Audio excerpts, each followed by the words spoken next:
Welcome to the Nomad Network, your first stop for complete and comprehensive Chicago Bears football coverage.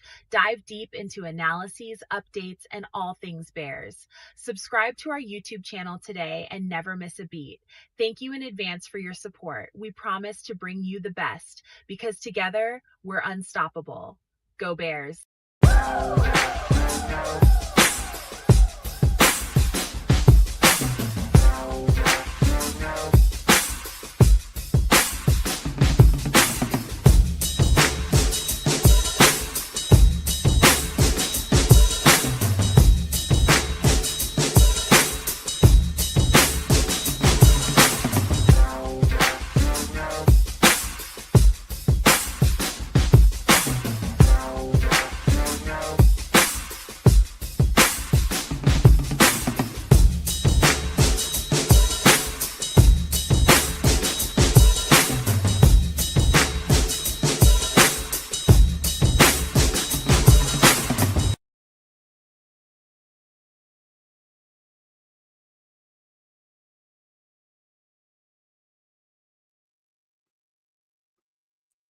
Boy. If tonight was ever a night to put the kids away, and it's gonna be an adult conversation. We're gonna try to keep our words to some kind of semblance of decent for the sake of YouTube.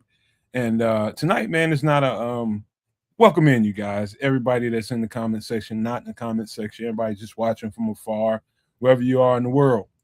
Tonight's it's a very sentimental night for me because of, obviously you saw the thumbnail and you know why we're here and what conversation we're going to have tonight. And it's going to be pretty much specific to that conversation of the Bears, in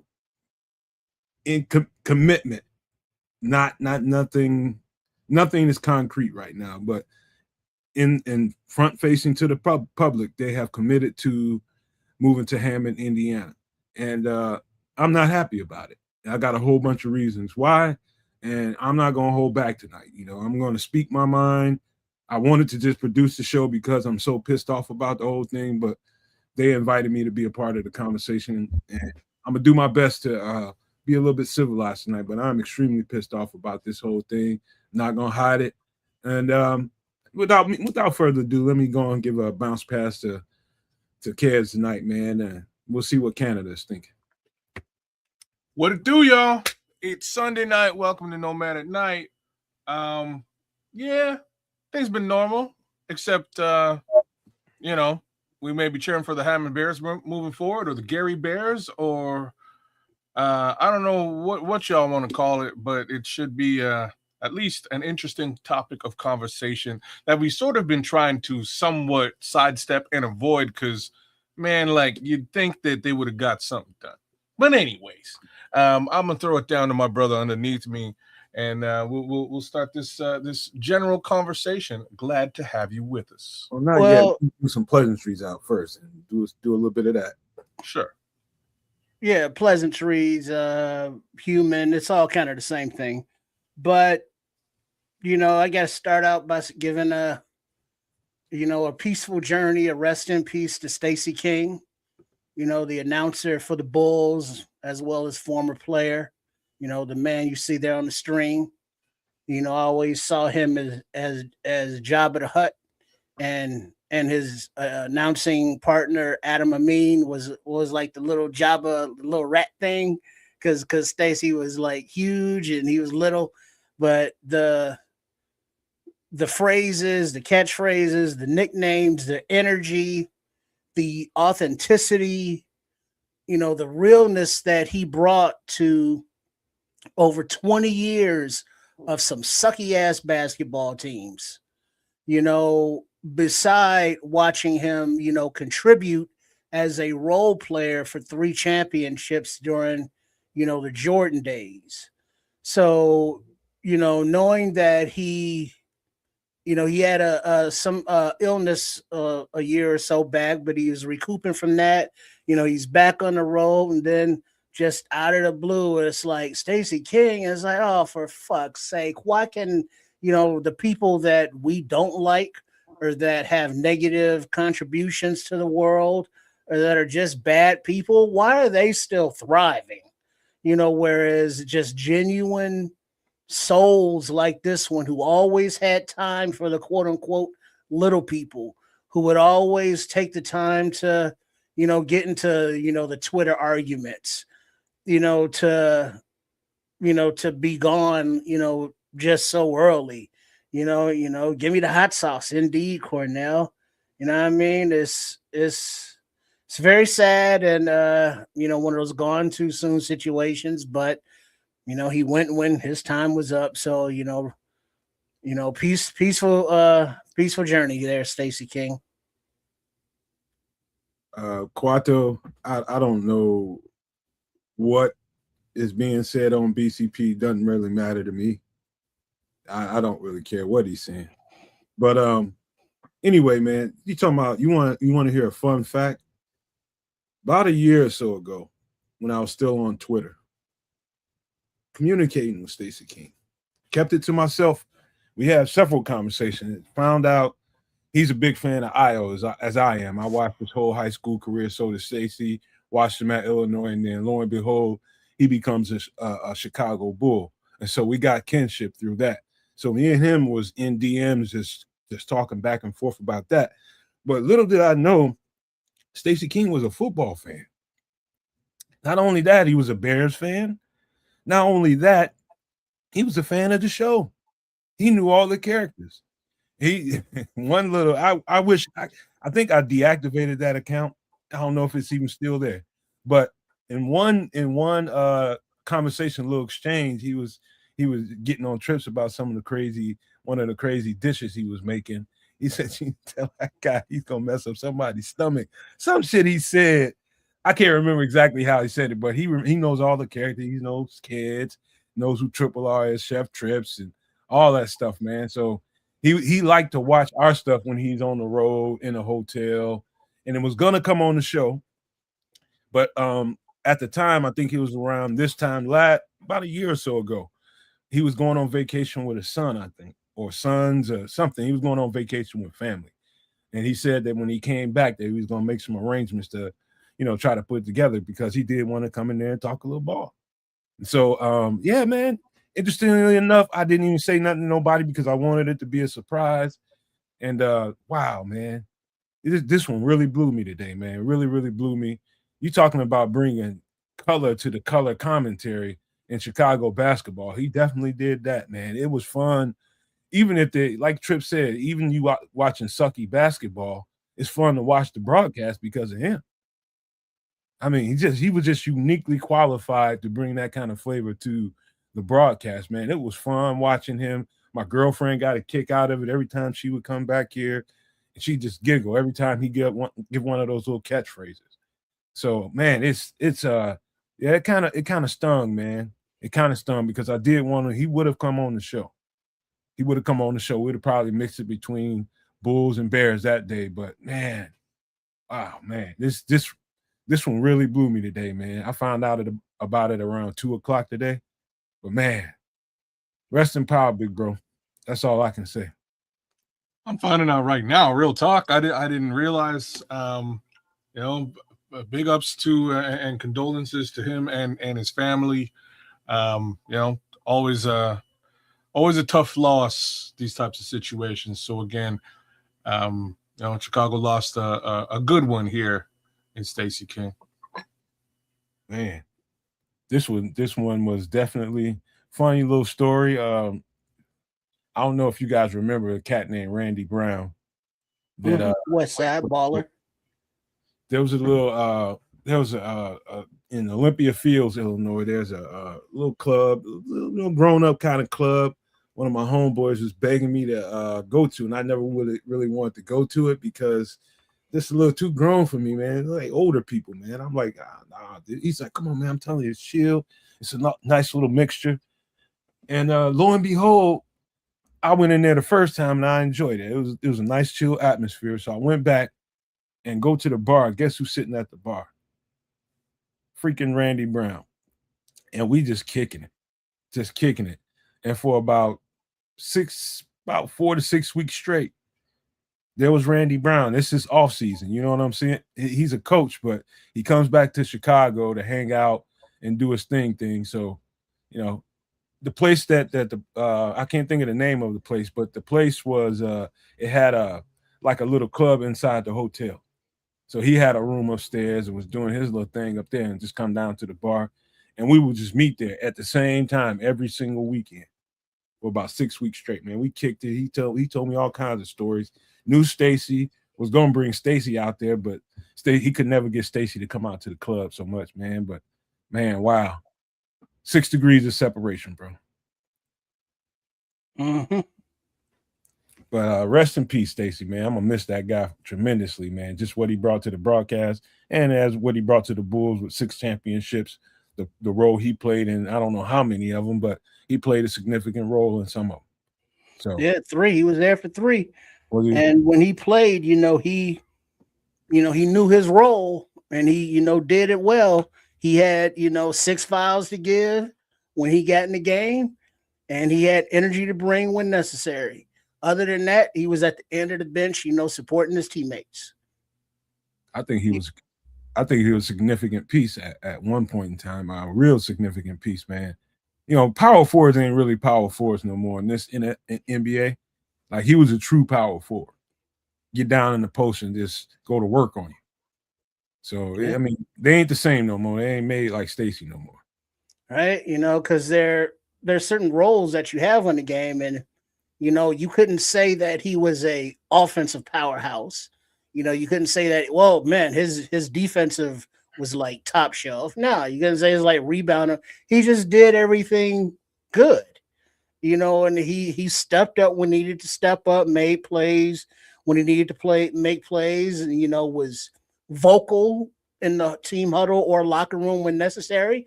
But he also said that he knew when to shut the F up, because Mike was talking, or because the coach was talking or something. So he knew his position.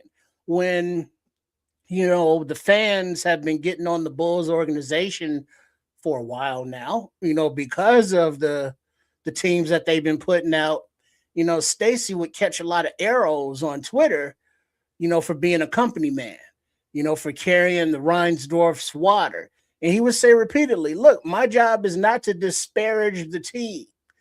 I get paid by the team to talk about the team. He would say if stuff was bad, but he wouldn't get on the bandwagon of, this player needs to be cut or coach needs to be fired. He wouldn't go to those extremes, but he would engage. He would defend his position. He would, talk his shit, but he was always so much fun with it. And it's just a very, very sad state of affairs. You want to know another fun fact, man? Adjacent to this conversation. Funny, I'm in somewhere near Olympia Fields. We're in Matson. And the first time in my life, I was a part of a wedding party. I was the best man. First time I was the best man at somebody's wedding. Lo and behold, we go in there, several of us getting fitted for tuxes and shit. And lo and behold, who comes in there to get fitted for a wedding party as well? Freaking BJ Armstrong, one of the ex-point guards for the Bulls. He's in there and we in there. Fuck, I don't know if it was normal, but because that was my first time going in there into a tux fitting for something like that.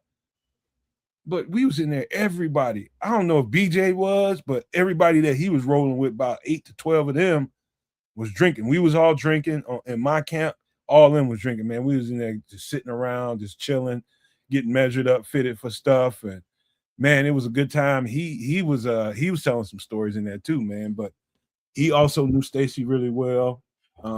He came up in conversation. This is before I even met Randy Brown or even had a conversation with Stacy. But I've met a few Bulls, man. I'm just saying.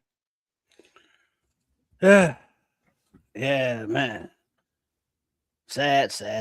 But yeah, we can keep it moving because I'm sure that the Bulls organization is going to have some kind of tribute, banner, statue, some kind of thing, because he was such an integral part of the organization for so long. Yeah, man. He was we're gonna miss him, man. Straight up, he is one of the best commentators. AC says the best commentator on TV. He brought a little something, man, that was unique to him. He made that shit his own. He owned that shit. Man. So yeah, man. But let's get how's your week been going, kids, man? What's been going on with you, man? Let's get a little personal before we cut all the way. Yeah, no real personal stuff for me, man. I was out of town all week. Did my little conference fun. Kiss babies, shake hands, and I'm back home, man. That's the bulk of my week. Nothing too spectacular. Nothing to really complain about or crack jokes about. But a little bit of a slow one, just kind of watching to see if the Bears make any kind of moves or if they could finally figure out what the hell they're doing with respect to a stadium. And it looks like everything's gone straight to hell. But here we are. What about you, Trip? Yeah, just coding, editing, designing, being the creative son of a bitch that I am. Nothing wrong with that, man. I had a pretty eventful week. First, I finally got that bush. Down. And yeah, it took some arm and hammer, bro. That's all I can tell you. A lot of arm and hammer. Got it down. I knew once I got it down, I would roll because a lot of the other stumps in the yard are, I can get 360 degrees around them. I can dig them and really get to them as opposed to something that's dug under the concrete and rooted under the concrete. I got down another about 5 or 6 more good ones too, man. And I'm rolling with that. You're ready to really kind of once I get on that thing this week, I'm gonna really knock a large chunk of the job out. I feel like I'll be done in a couple weeks with the whole thing. Man. So yeah, I'm gonna get that out the way. And also, man, connected with a friend of mine that I haven't talked to in a while. You're right, Crimson. Mm-hmm. It took every bit of 3 weeks, bro. I was into the 3rd week messing with that thing, and yeah, I'm just glad it's over with. But yeah, also I talked to a friend this week, and I could tell you this, man. I don't know who is listening to this right now. I can see the people in the chat, but anybody else that might listen to this, whether it's now or later on, if you can keep, and you can't control everybody, but y'all be careful out there buying, any kind of products off the street, as far as, any kind of herbal products, marijuana or anything like that, or anything off the street, whether it be whatever it is, because everything right about now has a chance to have fentanyl on it. Everything. Somebody I know who lost a son to fentanyl. Good kid, man. I know him. It's heartbreaking just to talk to him. You know what I mean? It's heartbreaking because his whole legacy was his son. And messing around, getting some weed off the street out there in LA. Not to say this, it only happens in LA, it happens everywhere. That shit is on everything, everywhere. Why? United States, because people are trying to, let's just say, for instance, Trips, you are somebody that's accustomed to using some kind of fentanyl. It's not gonna hit you and put you down on your behind and put you out. You got some kind of tolerance built up to it. So a lot of the addicts out here are looking for stronger products, and the suppliers are looking for ways to make it stronger. Right, because if I just want, hey, I just want some green, and I don't want nothing laced on it. What's with the lacing? And it just seems like if I'm paying for just green, why are they wasting the investment of it, by lacing it? It's just like, all right, sell the green, because now instead of putting the stuff on it, you put it on other things that's paying for other things. I mean, it just doesn't make sense unless, you're saying, hey, this is weed, but it's also laced with. It makes that's what you're paying for. It makes business sense because it's going to pack more of a punch and you're going to get more customers. Well, yeah, but it's not. Until it's not good business sense, until somebody's in a casket. You know what I'm saying? But just know ahead of time, this stuff, it's not like. I just like to take a time out here. Before you time me out, the thing about it, Trips, is like say somebody gets a nice little package of green, and they chopping it up to distribute it. It's not like they know what's being cut on it. That's the danger. They don't know what somebody's done to it before they got it. But go ahead, kids. My bad. I would just like to say, time out. If you're out there and you're putting fentanyl on marijuana, fuck you. I just like to put that out there straight up and have that said across the board. There's no reason for that. If your weed sucks, fuck you. It's fine. You don't need to put that shit on there at all. Not to mention, I don't necessarily like it's crazy, but I don't necessarily super trust all the stuff that's coming out of government either. Let's be real about this now. Me neither. But unfortunately, like if that's what's going on the streets, y'all are ruining the regular good old contraband in America. There's no reason for this.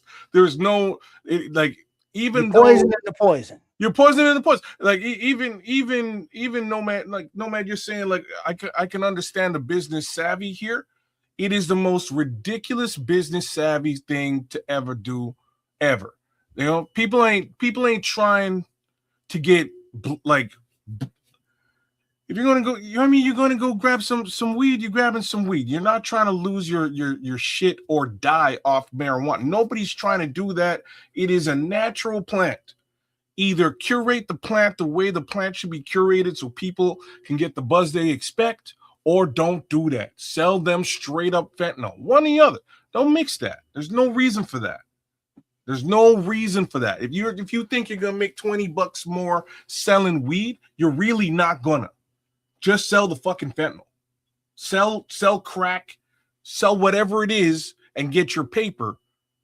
But don't say that, man. Don't say I'm being serious. Like I'm saying, don't say that. That's just not good for YouTube, bro. No, I'm being whatever with YouTube right now. I'm being dead serious.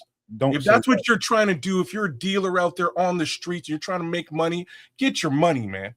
Don't ruin the plant that the people are coming to you to try and get. It's a natural substance. Don't ruin that and destroy that for the rest of for the good people out there, man. Think about the good people. It ain't about your damn pocket. Well, you ain't corporate America. Let me be totally honest with you. Now, where this happened at is in the Compton, California area. And so that's right there with LA. It's adjacent to LA. It's hop, skipping, and jumping you right there in LA. Now, from what I understand, people ain't even right now in that vicinity, people ain't even buying the product unless they see somebody blow it first. You know what I mean? So when it's to that level, then it's time to stop buying off the streets. Really it is, man. If there's a slight chance, it's already known that the THC levels, just because of the way they're curating this product now, is way too high. Like way, way, way too high. It's too high. And that's enough to me to keep me from even wanting it. This is where now that you're putting now people are putting stuff on it, whether they're doing it intentionally or got it indirectly, it's still affecting people, putting people in caskets, bro. There's some people out here with toleration. They have a tolerance level for fentanyl. And then there's people who ain't never even had no contact with it, that it will put them straight in the casket. If that's what it comes down to, fine. Go get your legal stuff at the legal shop. At the legal shop, you can get stuff that'll knock you on your ass. You know what I mean? Like you can get like oils and distillates and stuff like that. But remember, kids, that the legal stuff, it is produced in laboratories now. It's not, your natural growers.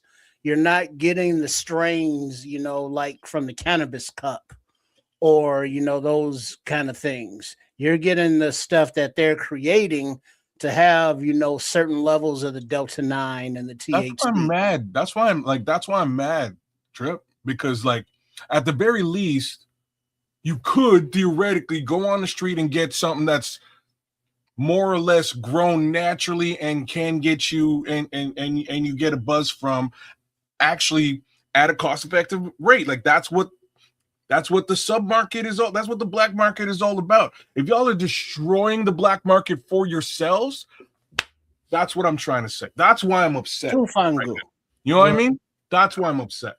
I know what you mean, man. Listen, bro, I'm gonna just tell you, it's dangerous. That's all I can tell you is it's dangerous. And if you're one of those people that trust your neighborhood homeboy to go get whatever you're getting from him, and guess what? It ain't the same no more. You might trust him and he might trust you. He might not intentionally be giving you anything that's gonna do something to you. But lo and behold, you're the first one out of that package that he just got, and you get the first bag of whatever, and it gets you. That's how easily it can happen. And this is what I'm saying. That this is the wrongest of the wrongs. Terrible. I'm you know, that whoever's doing that, you're despicable. And what up, Paul? Give Paul a shout out because it's funny as hell. Paul says, "Yo, good evening, everyone. Sup, Nomad. Sup, Trips. Sup, Product Pusher Cat." Yeah, yo, wow. Yes, keep a quality natural product. Hey, man, I'm just saying, that's wrong, man. That you're doing something wrong.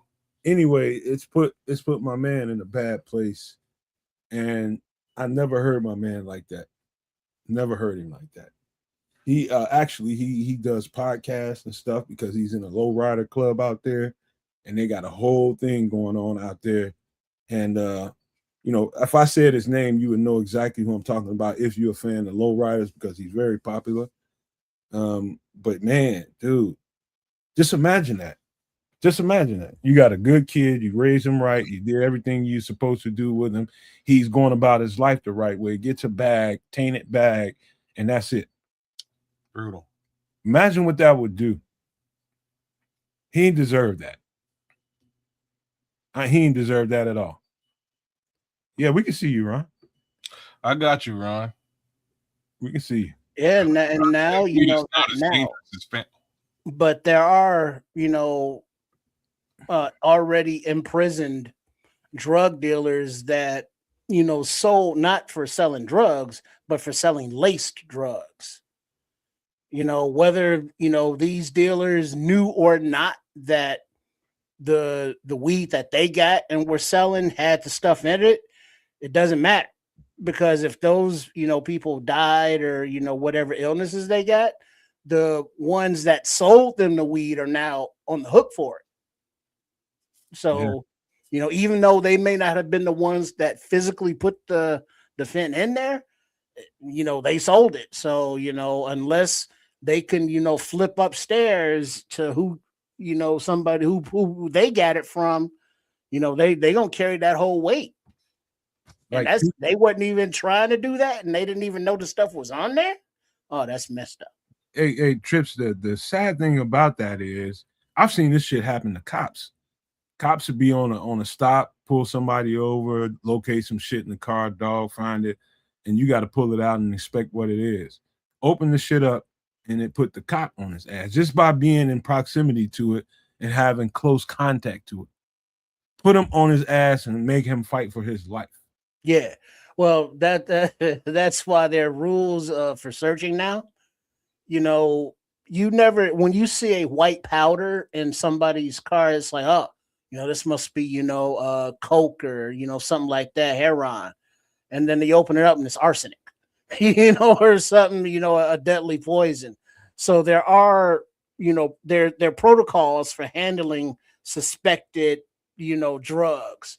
And you have to say suspected because you don't know until you test them.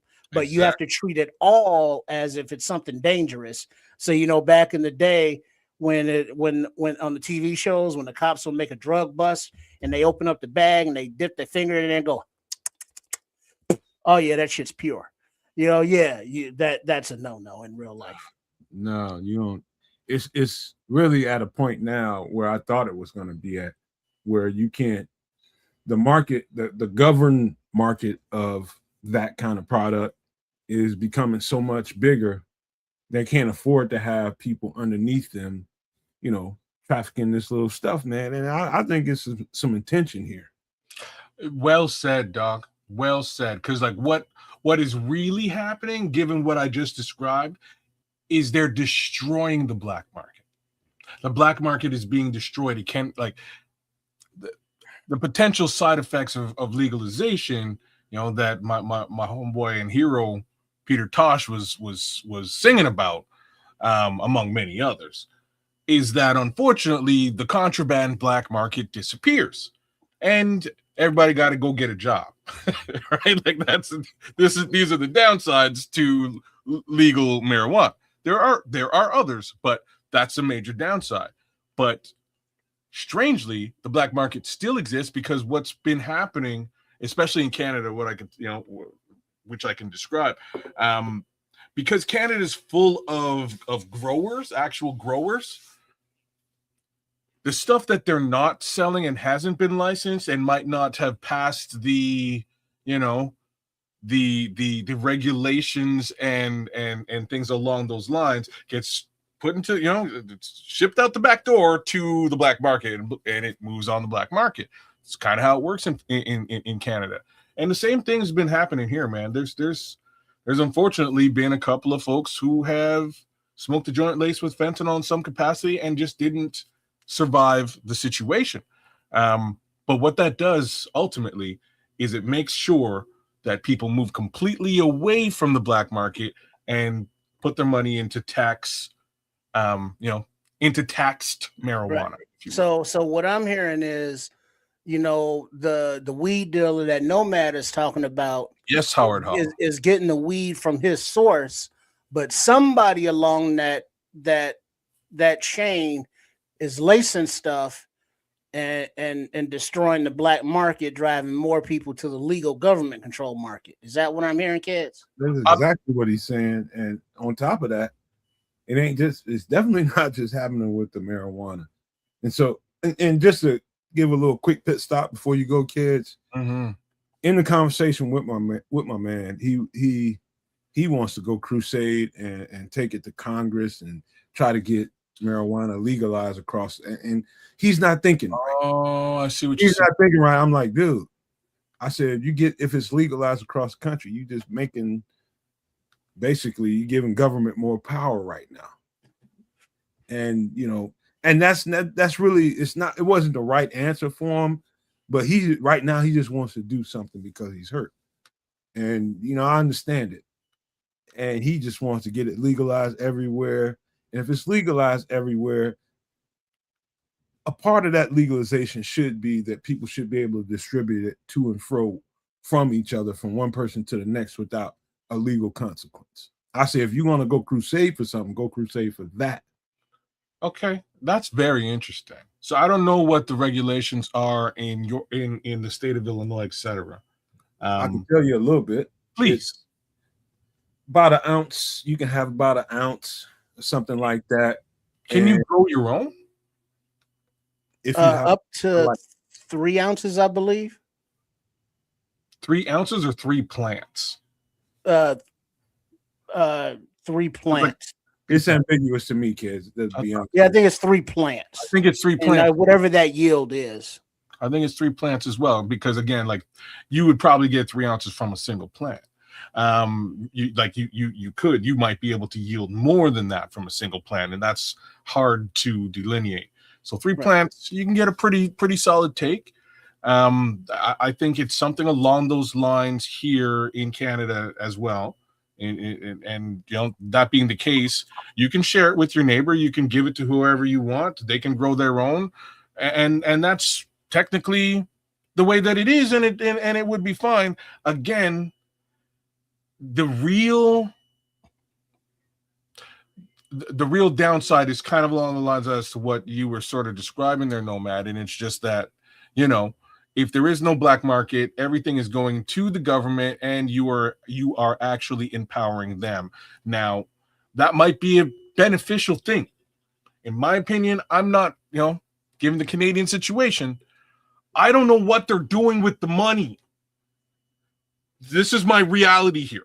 There's no visibility into what these folks are doing with that tax Because money. it's a young market, kid. That's the only reason you don't know. It's a very young market. Well, that's a good excuse. You know what I mean? Like that sounds good, but I mean, it's year 2026. There's analytics on everything. Like you could tell how many times somebody wiped their ass. You know what I'm saying? Like there's especially cold hard cash that's coming in and out. You should be able to totally delineate this amount of And money. all those dispensaries, you know, they keep records up the ass. They have to, or they lose their license. You know what I'm saying? So these dollars are already being reported. All that money, it exists. It's being tallied.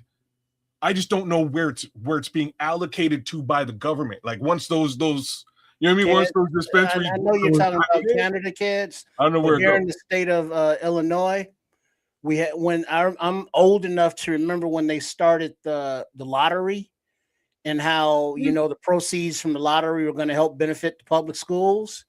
You know, here we are, you know, how many decades later, lottery, you know, jackpots are up over $1 billion and the schools still ain't got shit. You know, I'm old enough to remember when the toll roads, they was like, hey, we're building these roads and we're going to charge a toll, you know, until the road's paid off.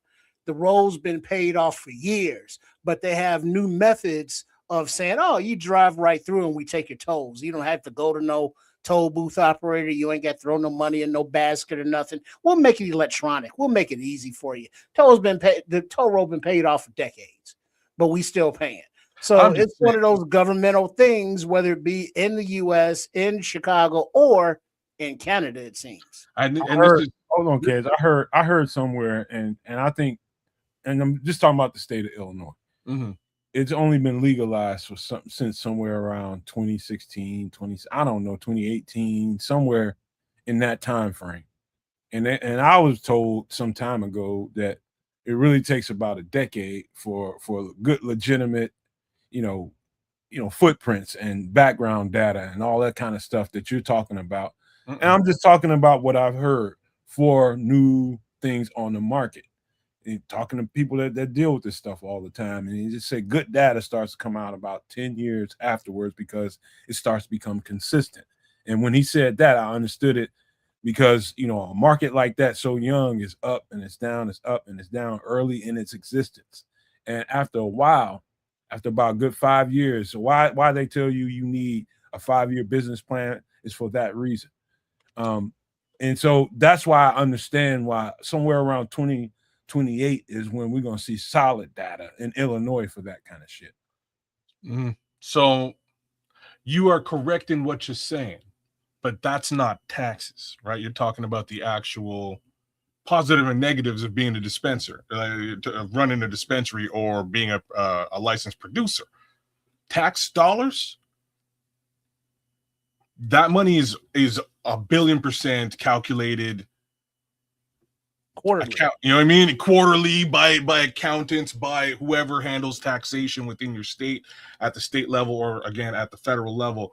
That's already in place. It's just, oh snap, there's all this more money coming in. Let's tally that and let's tell the people where it's being allocated. This is really not a hard task. Doesn't take an extreme amount of time. You know, tallying it over 5 years or what have you would say, like, we've now taken X amount of millions of dollars and we put it into education, and here's what we've done. You know what I mean? Like an audit. Yeah. Well, I know it's played a big role in us running a state deficit of 0 now. There you go. Like that's part of what I was going to say. So I know in Colorado similar things have been done, and it again brought them down to a zero debt case scenario as a state at some point. I don't know what's going on now. If you were to look at Amsterdam as a for instance in the Netherlands, they were running at a zero deficit for a very long time once they initially legalized marijuana, and that's sort of the poster child for this as an idea. It really allowed them to turn into a truly green area with respect to debt, and then they turned around and legalized everything, which just wouldn't work in the United States of America. Don't get me wrong, but you know, we are some addictive. You know what I'm saying? I gotta put a little bit of a cap on the whole idea. But end of the day, as long as they're reporting to the people and letting the people know what's happening and what's going on, cool. I'm a little bit more with it. In Canada, I'm just saying, I don't know what the hell they're doing. Well, I would always thought that it's like, hey, you know, end of the fiscal year, as a toll road or as a lottery company or as a dispensary, whatever, we took in X amount of dollars. You know, what's the balance sheet? We spent this much on this. We spent that much on that. We have a surplus of X amount that went to the schools, that went to wherever the hell it went. You know, but there is none of that accounting from our government officials, you know, which is part of, you know, this morning's conversation, you know, about the Bears, because who are the Bears dealing with? The city of Chicago, See? the state of Illinois. This is why we pay Triple R the big bucks. This segue right here is why we pay Triple R the big fucking bucks right here. You keep going. The teachers union, who all want, you know, their piece. And then here we have the Bears and a late coming, you know, in Kevin Warren to the situation. So, you know, as we are now to the thumbnail, Nomad, go off. Well, since you drove me there, let me go ahead and take the wheel and set this shit off. The big bucks, kids. My mind is in a variety of different places, but let me simplify this way. Number one, the Bears, just within itself, the organization, the team, and what it provides for not only the state of Illinois, the city of Chicago, but what, you know, outside of that, what it's done is provided a kinship. It's made friends. Look at us on the screen. We'll be friends for life because of the Chicago Bears. And that's just that's not in a vacuum. That's not only happened with us, that's happened to so many different people across the Bears' whole atmosphere. It's created all kinds of different kinships with people. And you're talking about the kinship that the Chicago Bears have with the state of Illinois, and particularly the city of Chicago. That's one thing. To talk about, you think about the traditions. You think about all the stuff that the Bears, this is the oldest franchise in the league. And all of a sudden, because a billionaire, let's get this straight. George McCaskey and his team and his family, they are billionaires. And it goes along this political line that I hate to go on, of billionaires not being willing to pay their fair share in taxes. We're talking about property taxes. Guess what? You've taxed the citizens to the hilt. You choked off every bit of everything that citizens have. I'm talking about people that don't make a lot of money. Put myself in that category. That are trying to maintain property taxes and trying to, you know, deal with having that lump sum of money taken out of your income every single year. And you got a billionaire wanting some kind of tax break. I have no sympathy for that. None whatsoever. The state of Illinois, the state of California, these are poster childs in New York for billionaires that need to be paying more.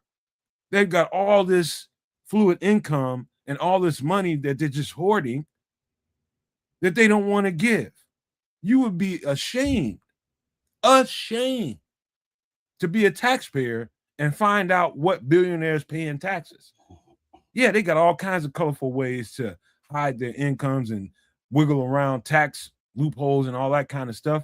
In Illinois, I think this, man, I'm so embarrassed at the McCaskey family right now for what they've done. I believe exactly what I put on that thumbnail. They don't deserve to rock the seat if they go to the state of Indiana. They don't get to claim the seat anymore. Mm-hmm. Because I'm telling you this, you're taking what it took 100 years to build, kind of. Almost 100 years to build, and you want to move that out of the state. because you don't want to pay your fair share in taxes. Well, when In you that case, said, hold on. In that case, you fucking sell the team because you're just a steward of it. well, what do you consider fair share? Whatever the fair share is, that whatever their allotment is for having property. Well, here's the thing though. When they bought the 300 acres in Arlington Heights, they paid like $197 million for it. But it was, dilapidated with the old Arlington Park racetrack there. So torn down, they had to pay for that. So basically it's empty land. Mhm. But the board commissioner in Arlington Heights or Cook County, or both, one of those, wanted to tax them based on what the land sold for, as opposed to it having nothing on it. The difference being they wanted to charge the Bears, I think, don't quote me, but it's like estimated $30 million a year in taxes, whereas the Bears were more like, hey, ain't nothing on the land till we even build nothing there. We should be paying like $2 million. And so, to be fair, the $30 million that they were originally asked for, they had to go to court and realize that it was illegal for that commissioner to overcharge the Bears. But that took time, that took money to go to court. And so, yes, they are willing to pay taxes. Nope, the McCaskies, Kevin Warren has never said that we don't want to pay any taxes. We'll pay taxes, but fair share is relevant terms. And then when you say they're billionaires, relevant terms to like us, yes, they're rich. But if you put George McCaskey in the same room with Jerry Jones, George ain't got no money. You put George in a room with some of these other owners who actually have outside businesses and who bought their football teams because they had Play-Doh money to buy football teams with. The Bears' only income is the Bears. George don't have another business. Well, that's that not he's really the subsidizing. argument So I'm trying to make here. when the value of the Bears franchise is $8 million, that doesn't mean they have $8 million. I know what you're saying, Trips, but that's not really. I know where you're going. That's not necessarily the argument I'm making. I'm talking about in comparison to, not another billionaire. Talking about in comparison to the regular Joe Schmo. Well, you can't compare the two. Hold on. They're not comparable. Trips. To be a property owner here in the state of Illinois, until you see one of those tax bills, depending on how much. No, wait, let me tell you why they're not comparable, and then I'll let you go.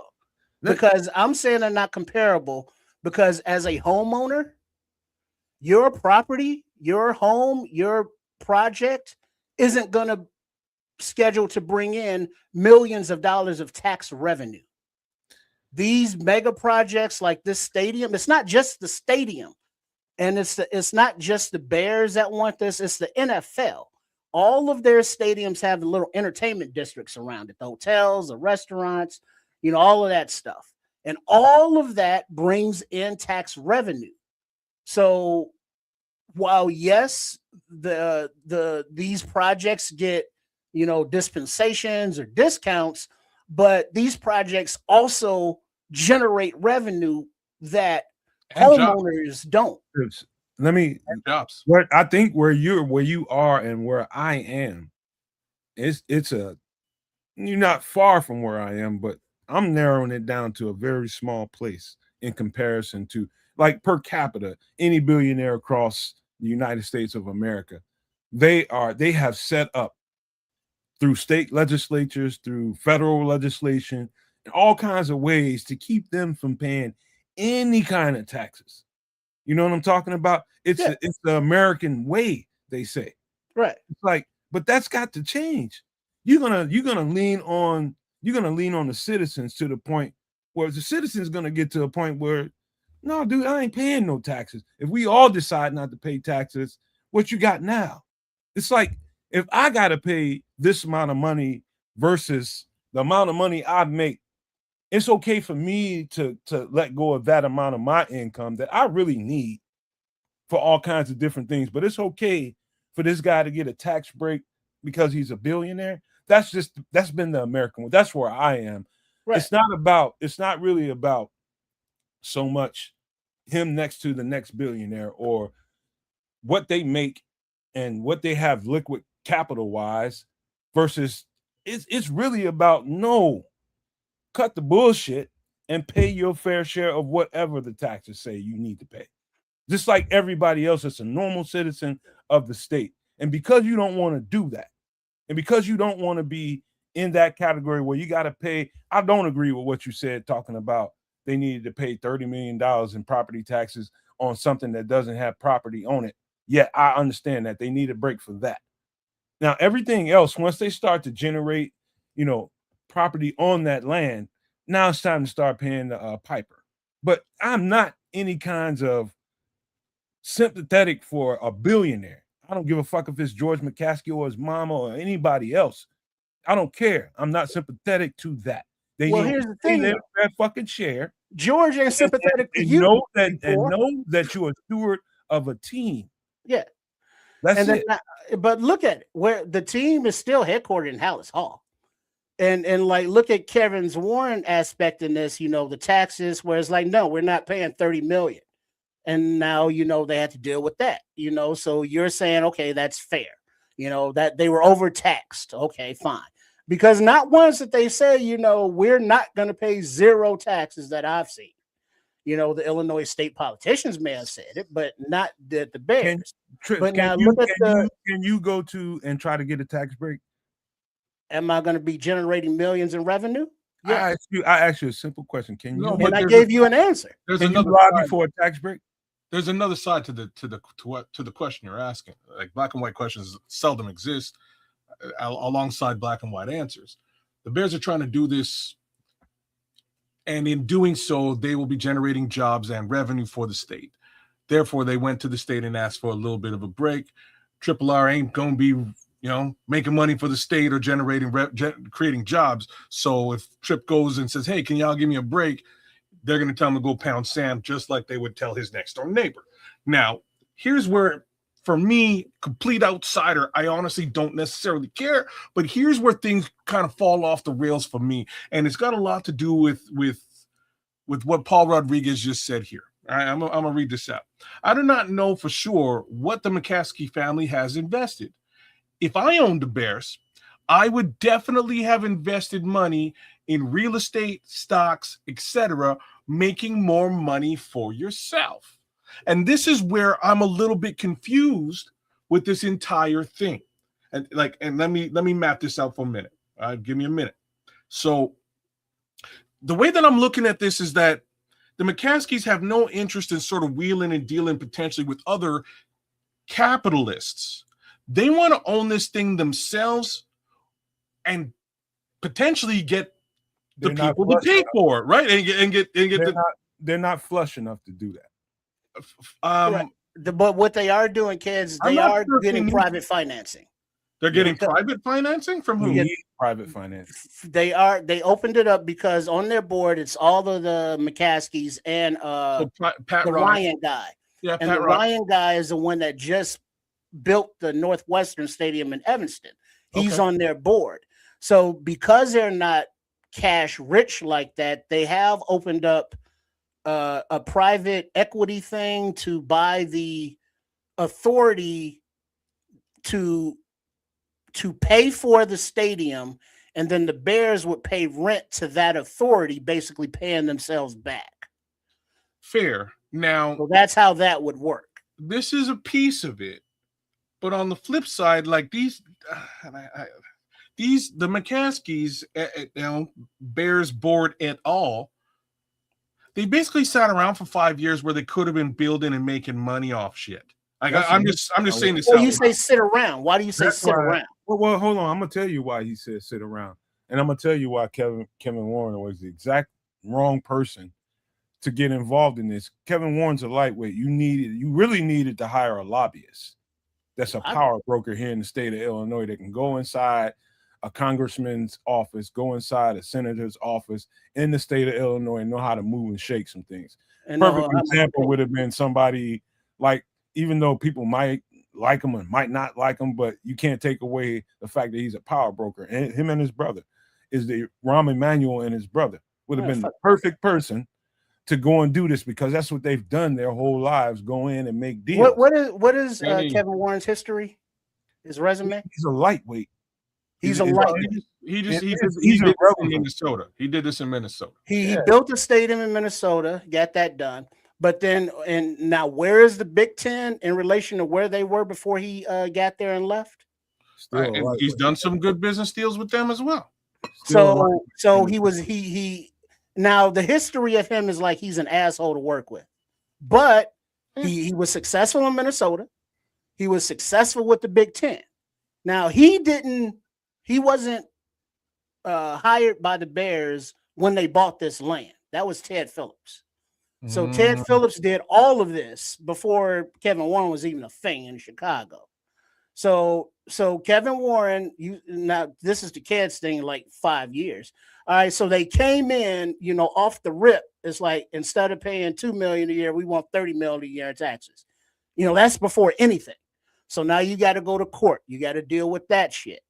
And you have to deal with the state of Illinois. You have to deal with the city of Chicago. You have to deal with Cook County. It's not like they can just say, we have the money, we're just going to build and worry about recouping later. That's the part about being a poor rich person in this case. But part of the holdup is not only the state or the county, but the city of Chicago. Soldier Field took bonds out on it a few decades ago when they remodeled it. Now, Corny's going on about Friends of the Park. Yeah, those people are horrible. They are like a citizens group that protects the lakefront and public spaces, from industrial takeovers or corporate takeovers and stuff. They were the reason that George Lucas didn't build in Chicago and had to go someplace else, so yeah, screw them all. But the Friends of the Park were difficult to deal with as well. But Soldier Field has bonds on it to pay for the remodeling renovation. The Bears paid their part of, the lease fees, but the city, the park district, or whoever didn't make the payments. So there's still $500 million outstanding on Soldier Field, which should have been paid decades ago. That's not the Bears' fault. I mean, they paid their part, but now the governor's like, well, they can't leave Soldier Field till this $500 million is paid off. Is that the Bears' fault? No. So Trip, I'm looking at things just a little bit differently. And again, so if you're a $1 billion machine, I know there's investments here, there, and everywhere. But if you're a $1 billion machine, if you turn around and you've acquired a large piece of real estate that you can do anything with, and you go, hey, look, I'm gonna put a stadium up there. Why not go to another businessman and say, hey, look, let's put some hotels up here now. Let's just work on hotels now while we're waiting to get this tax deal. Like, they could have been put up 6 hotels. But now you invest and you put up these hotels and the stadium deal falls through. Now what's happening to these hotels? Now you're making money off of hotels. Why do you need hotels if there's no stadium there? Exactly. Hey, I'm sure people need hotels. Who the fuck wants to spend the night in Arlington Heights? You can create Nobody. So then you put a casino up instead. No, cool. You put a casino up instead. You do other things. You turn this into a money-making venture regardless. Well, no, but you can't build on that land at that time unless you're paying that $30 million a year. He ain't never been. He don't know. So you can't just do something until the land is free and clear. And right now, is the land not cleared at all? No, it's not. Okay. Hold your energy. I haven't seen. Hold up. Trips, hold your energy. He's not really familiar with Arlington Heights, and he don't know how that. No, I haven't seen Arlington. I'm just saying, it makes sense to you that you would just throw some hotels up and everything be cool. I would do business. I would call up somebody and go, "Hey, let's do some business. Let's make some money with this spot." We don't really go like that. About tax money. This is Illinois. Generate some actual funds. It don't work like that. No, I don't know.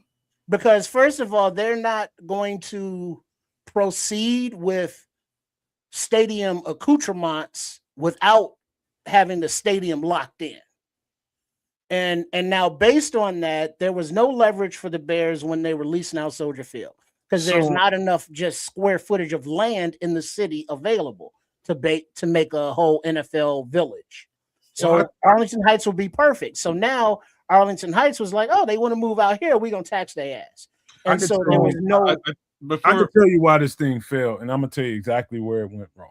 it went wrong. Kez was right with one thing he said tonight, and that is when they should have really pressed the gas. And that was a few years ago. It was a few years ago when Kevin Warren was first hired. They should have just went hard at Arlington Heights and stuck there. When the economy was doing well, we had another administration in there. They was ticking up the economy after COVID. The economy was looking good. People were making money.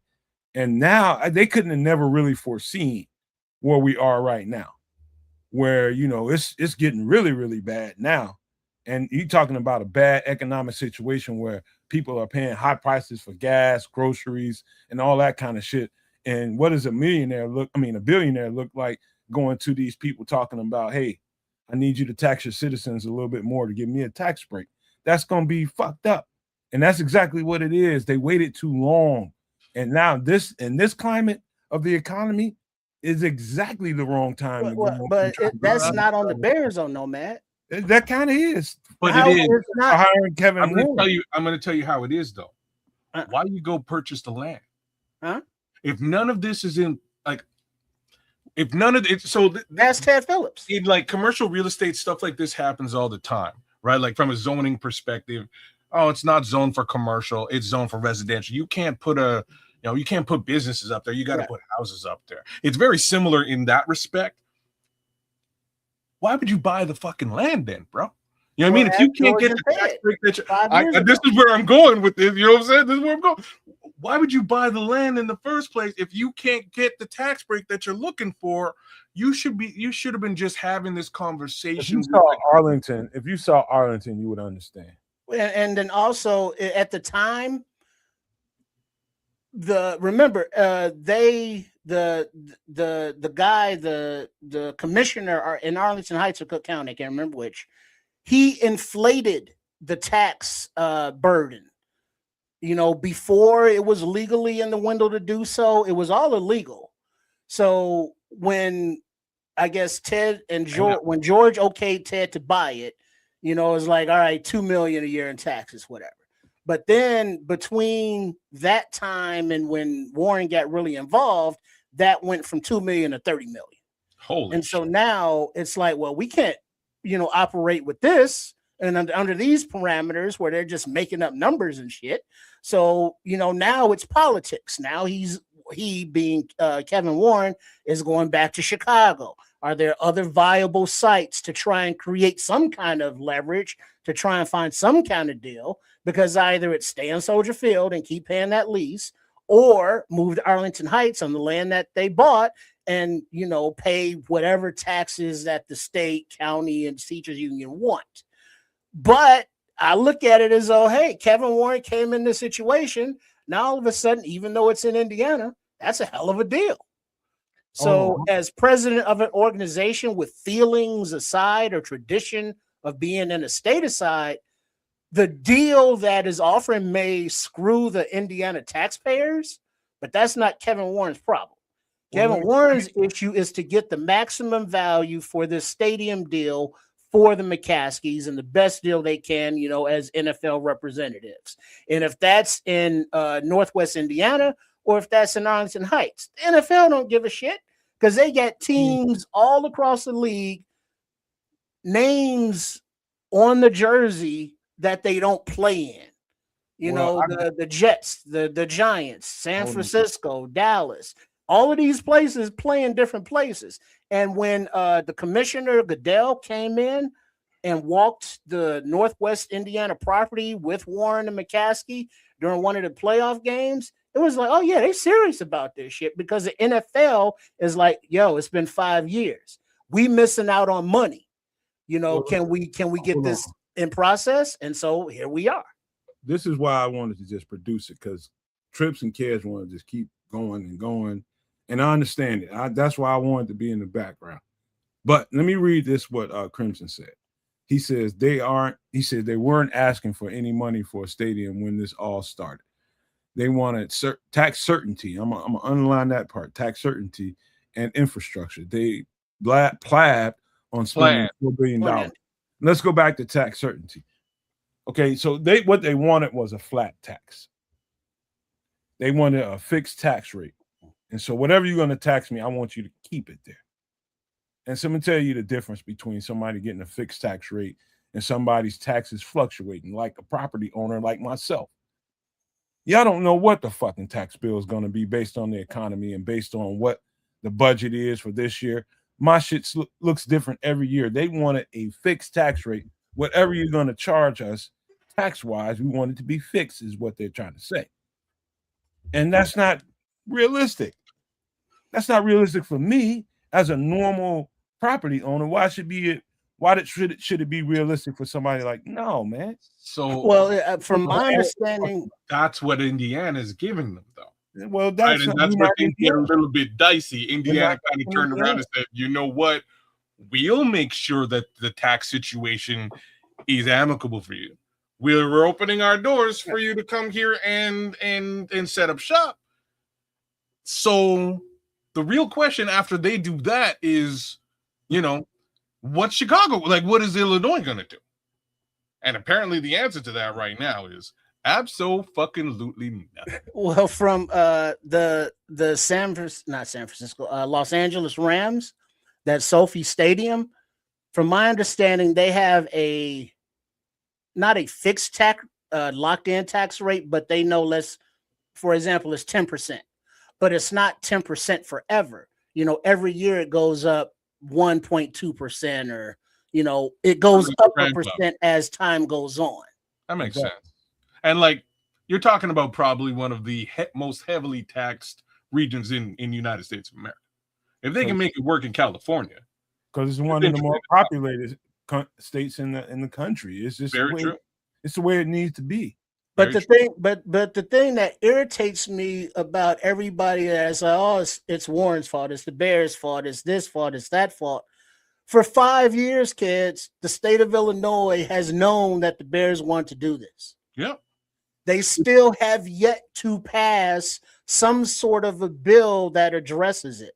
At 0 hour, they came up, well, we'll do this mega projects bill. Oh, that's not going to pass. Okay, well, we'll try and kind of specify it to the Bears. Oh, that didn't pass. And it's like, well, how long are the Bears supposed to wait? It's funny because like that you mentioned that, because one of the reports I read, and it was just a post, like the folks are going, like, as far as Illinois politicians is concerned, they buck wilding right now, because like I'm getting it in Canada and stuff. But there's one lady, one woman who came out and she was like, oh, like this thing was just put forward at like the 11th hour, 3 a.m. today. Like, if we're gonna do something like this, we need to be working on this, for time. Like, we need some time to work on something like this. And I'm like, lady, it's it's June 2026, lady. You know what I'm saying? Like, right. they bought this land 5 years ago, and you're saying you're just hearing about it now, and you're an Illinois politician? What the hell is going on? But that goes back to Nomad's point of listening to the lobbyists and knowing which politicians' degrees, or I'm sorry, lobby. Which ones have the influential votes and whatever committee. What districts need some kind of incentive, to vote for it. Incentive being, well, the Bears have a camp for their kids in that district or some shit, or they'll pay for scholarships or something. But all of the politicians want something. So I want to read these two from the chat here, man, if that's all right. Hold on, before you even go with that, man. Look, for the Bears to stay in Illinois, and we're going to get into a whole thing about tradition and all that stuff that comes with it in a second after Cass does his thing. But there has to be concessions, and largely the Bears you got to commit to the state of Illinois. You got to commit to whatever it costs us to keep this team here like it should be. We should be willing to go but if they're not there, they can get the fuck on. Because Well, if it's gonna cost people that don't really have that money more money just to keep the Bears here, that's what the governor is trying to tell you. It's like people can't fucking afford to give you breaks. That's what he's trying to say in a nutshell. But go ahead, kids. No, and what you're saying is bang on, and I'm gonna try and sort of line up with you here. So I just want to catch some of this chat. So Scroll just started out with this, which is interesting. The Bears have nothing to do with Illinois' debt problem. You think you're in debt now, wait till they leave. My boy Scrolls also says the people in San Diego didn't want to help build a new stadium. Now they all regretting losing the Chargers and that revenue. Bears Junkie is saying this now. Hold on. Let me just run through these and then we get back to it. So in the Bears want more tax cuts in the state that's billions in debt and then turn around and say that they care about Illinois. Wait a minute. We'll go back to that. Go back to that one. So the Bears want more tax cuts. And this is basically what you're just saying, right? We have zero debt. There's zero debt in the state of Illinois? There's no deficit, bro. Okay, well, look at that, Bears Junkie. Great point. No matter. So that's just the same thing again. There's another one I wanted to read in here. We ain't doing politics, so just don't fucking pull them up. Sorry, I'm not trying to put up anything political. Really what I'm trying to say is like, there's got to be a way where, like, here's where things are a little bit sideways. So again, because the McCaskey family and the Bears brass, board of directors, what have you, are football rich and not business rich like Jerry Jones has oil interests, etc.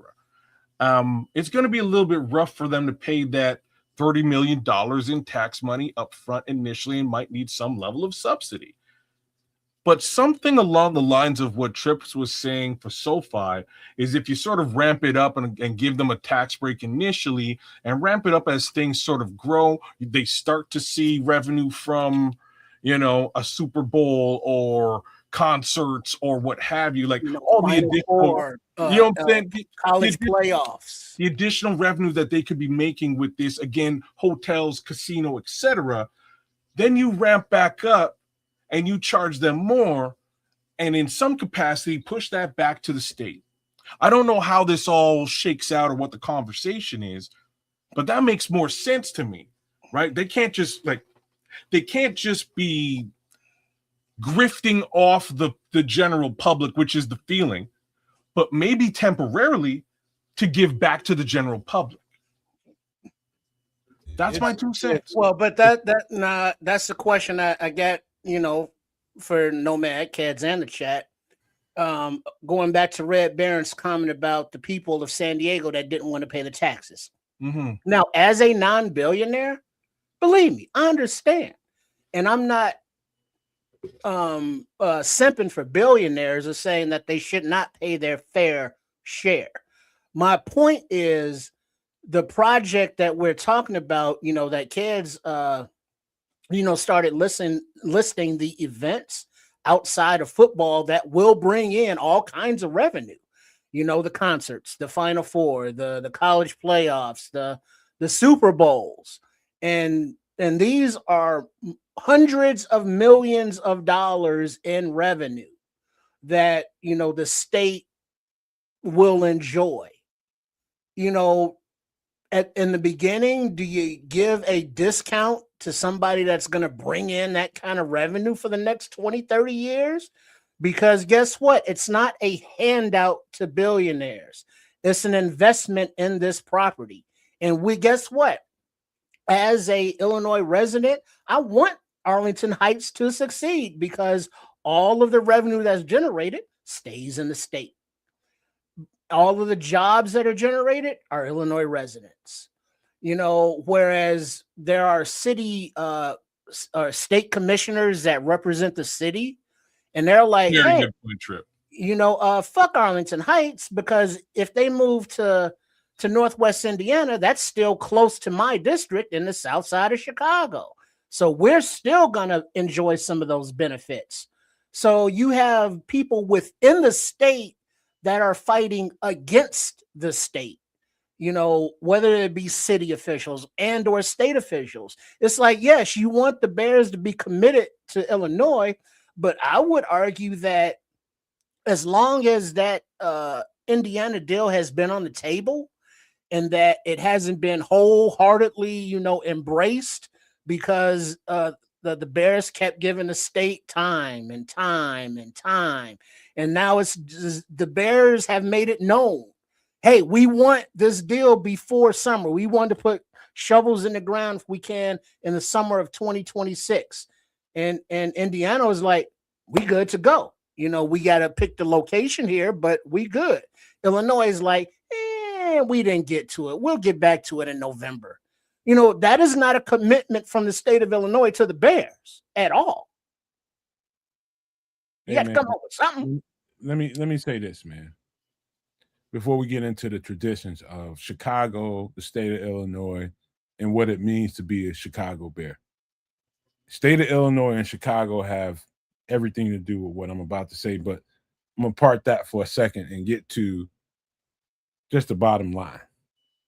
All of that stuff that Triple R just said has merit. It should be talked about, but at the end of the day, you're talking about when I'm seeing people in grocery stores that I normally don't see going and doing shoplifting, choosing between what I should pay for. Should I pay for my gas? Should I pay for my mortgage? Should I pay for this bill? Choosing what they have to pay for and what I'm going to have to try to leverage and try to do something with. You got regular people that you will see in Walmart have everything they need to pay for anything that they want, are now shoplifting. Not only that, they're going to have to see that goddamn tax bill. Not only that, they're going to see that tax bill. When that tax bill increases,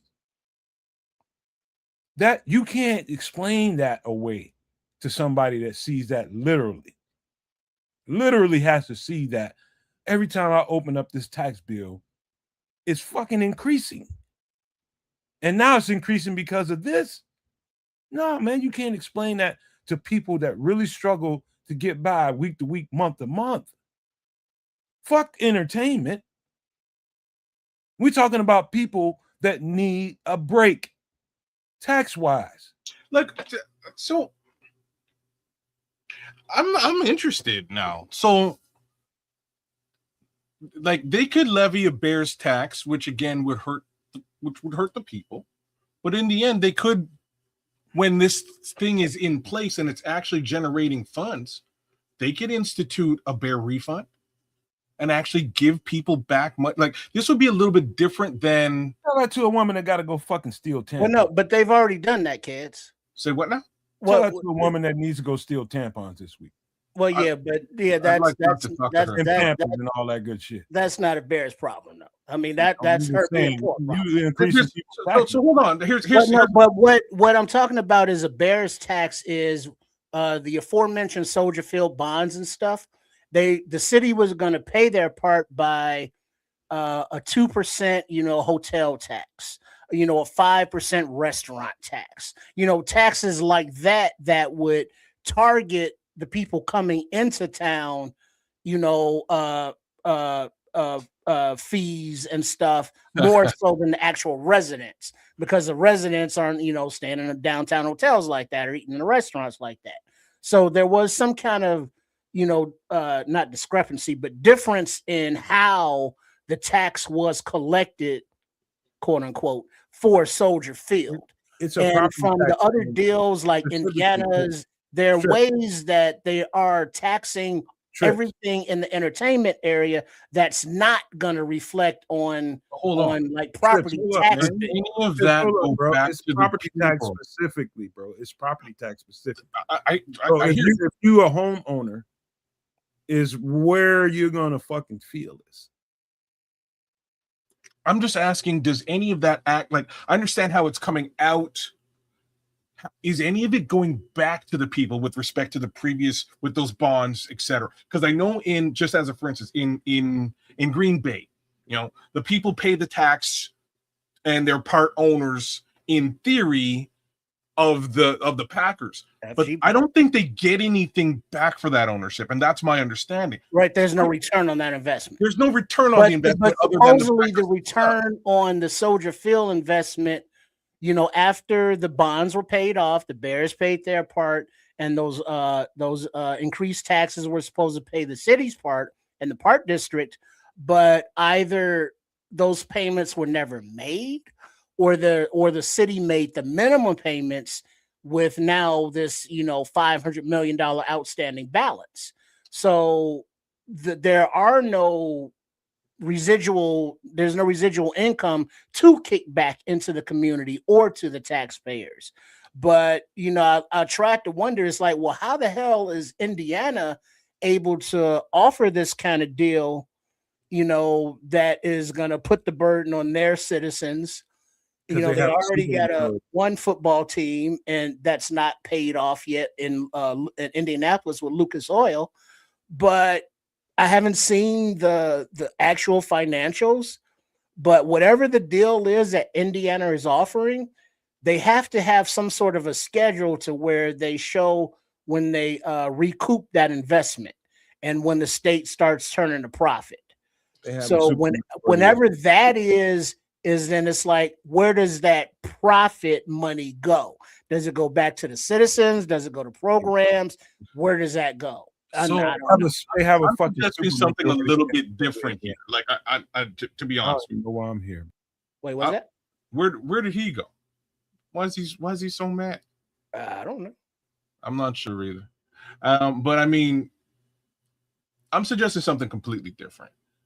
In that, if they're going to tax the people, there should be a refund. Y'all should get a piece of that tax back over time. It should be like potentially an investment of the people, which nobody necessarily wants to do. But under these pretenses, if you are investing in this Bears machine, just like investing in Amazon stock, you should get something back in time. And I think that should be cold, hard, refundable money as a tax return. Yeah, and I agree with that. And like, Nomad's still here, but whatever the tax rate is, I don't know. Like, let's say the Bears, I guess the handout that everybody keeps saying is, let's say the Bears want to pay 15% in taxes, whereas the property owner pays 30% or whatever it is in taxes. So that's, you know, a 15% difference. But now, granted, the whole Bears project is going to bring in revenue and employ people. All right. The average homeowner ain't doing that.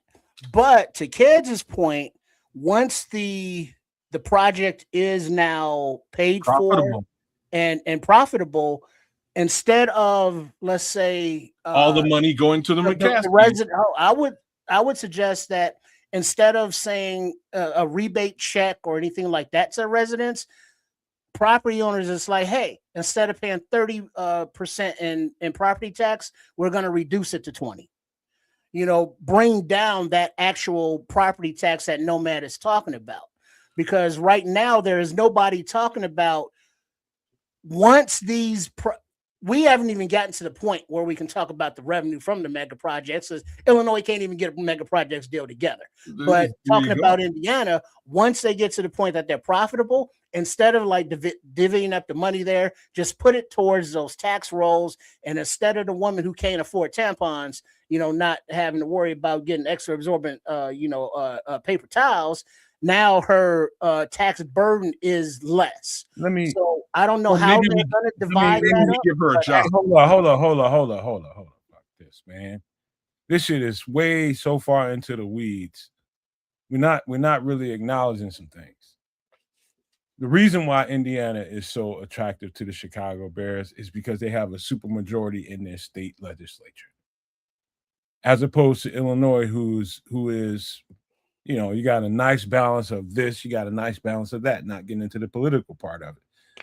Indiana, quite honestly, they can really juice their citizens for whatever the fuck they want to juice them for. And the citizens won't buck. This ain't that here in Illinois. This ain't the same goddamn thing. We ain't just gonna say, yes, man, whatever you say, we'll take it.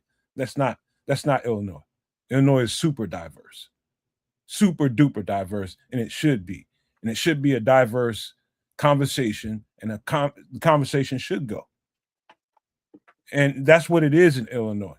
I don't give a F what they do to their citizens in Illinois. We ain't doing that shit over here.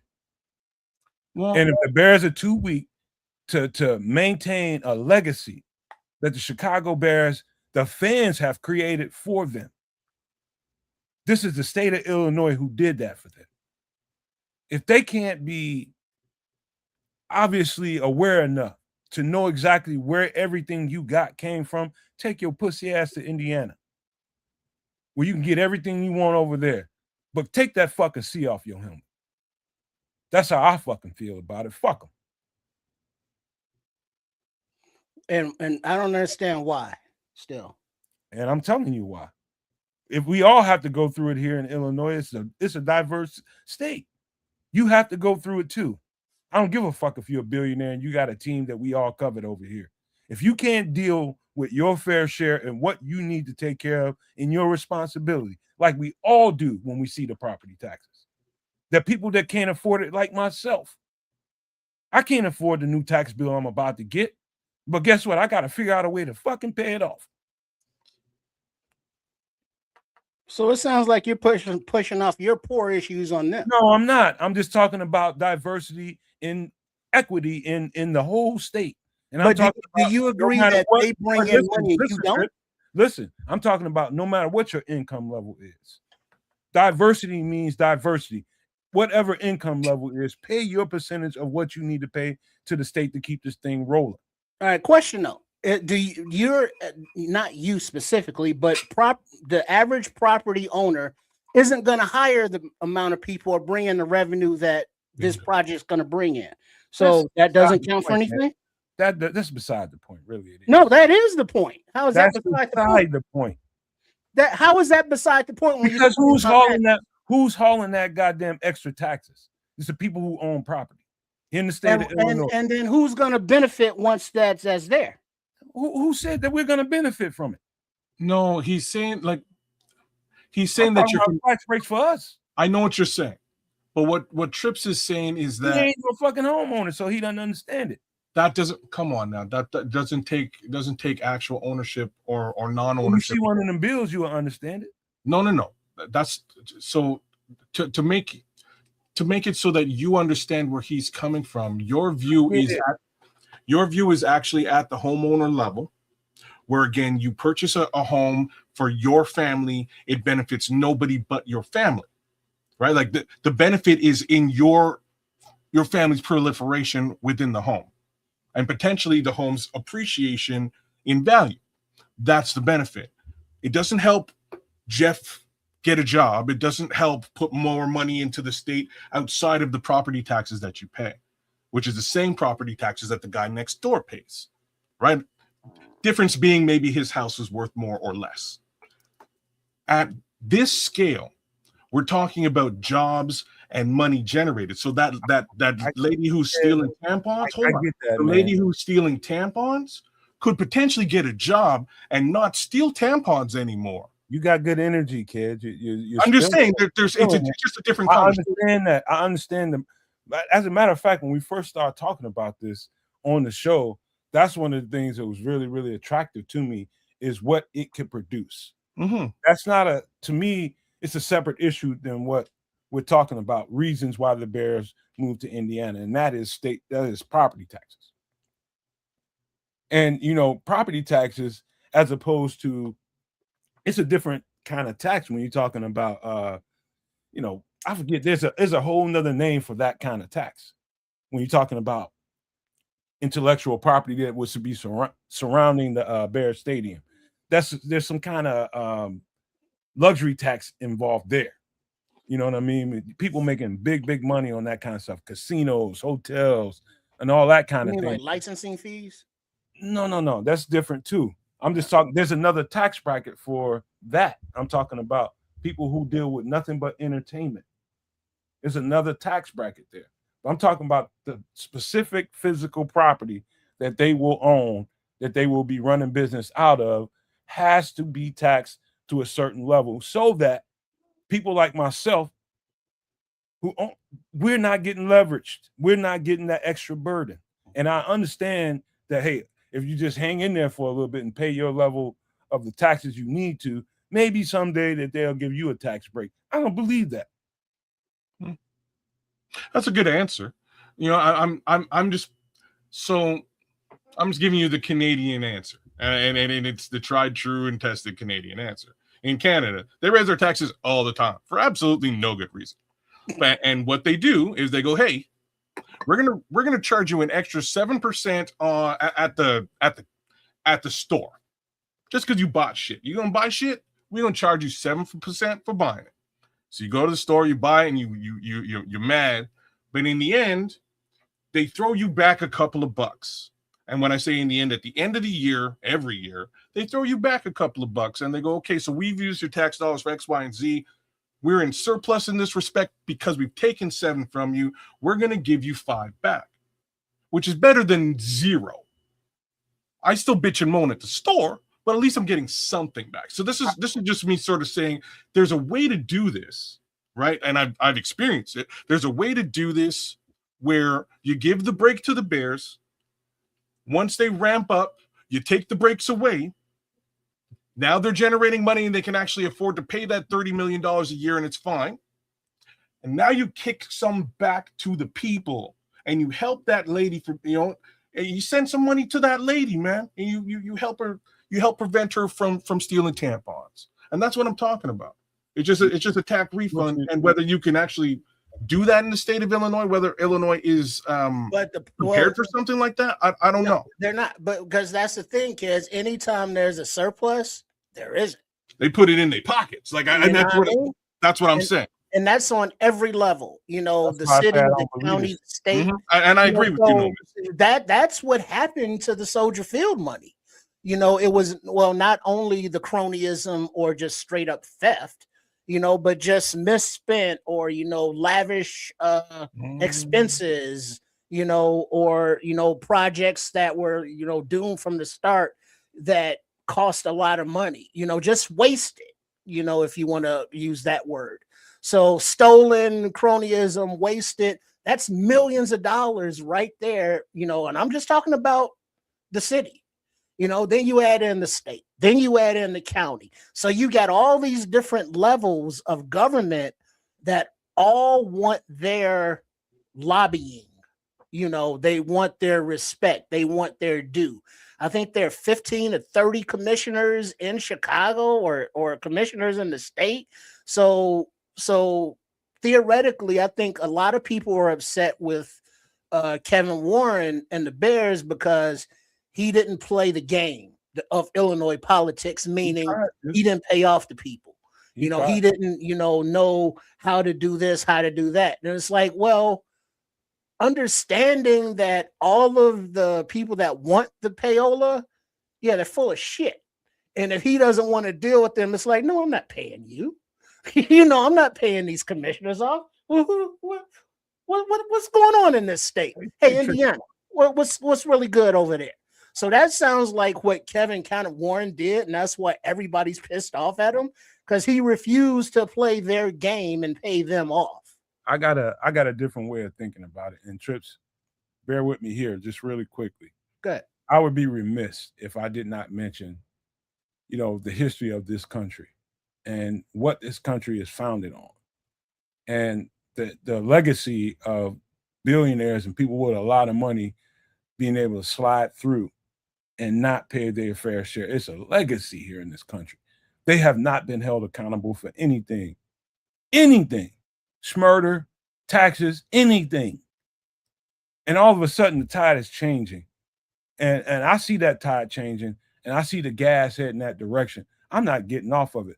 F McCaskey family for not wanting to, burden your fair share that the regular people like myself and the Triple R for that matter, paying their taxes like they're supposed to, like the government requires you to every year or else.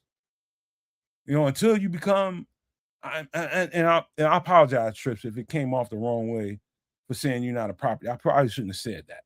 But in fairness, man, what I'm trying to get at is when you see that bill, and I'm a person that owns a small plot of land, very small plot of land, and I see my tax share being levied towards me, and I'm just like, hold up.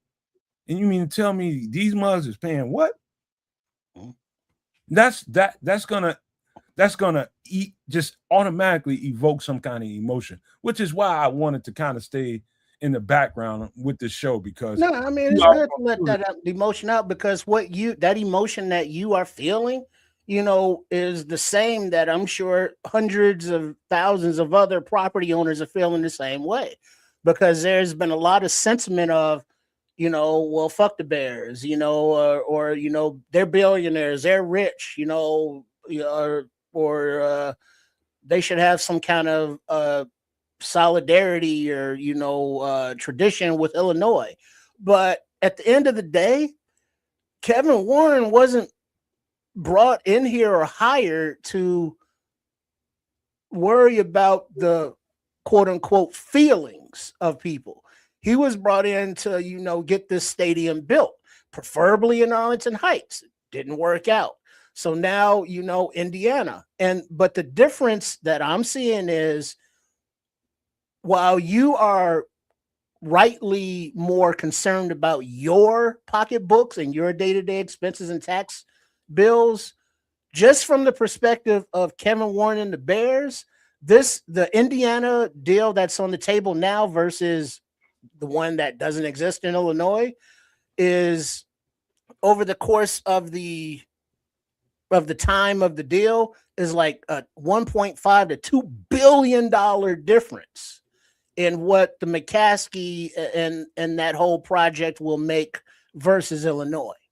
So, I mean, if you are looking at it, it's like, I can, over the course of time, make $2 billion more than I can over there. Mm-hmm. It's like, just hell. Come on, ain't no love in the game.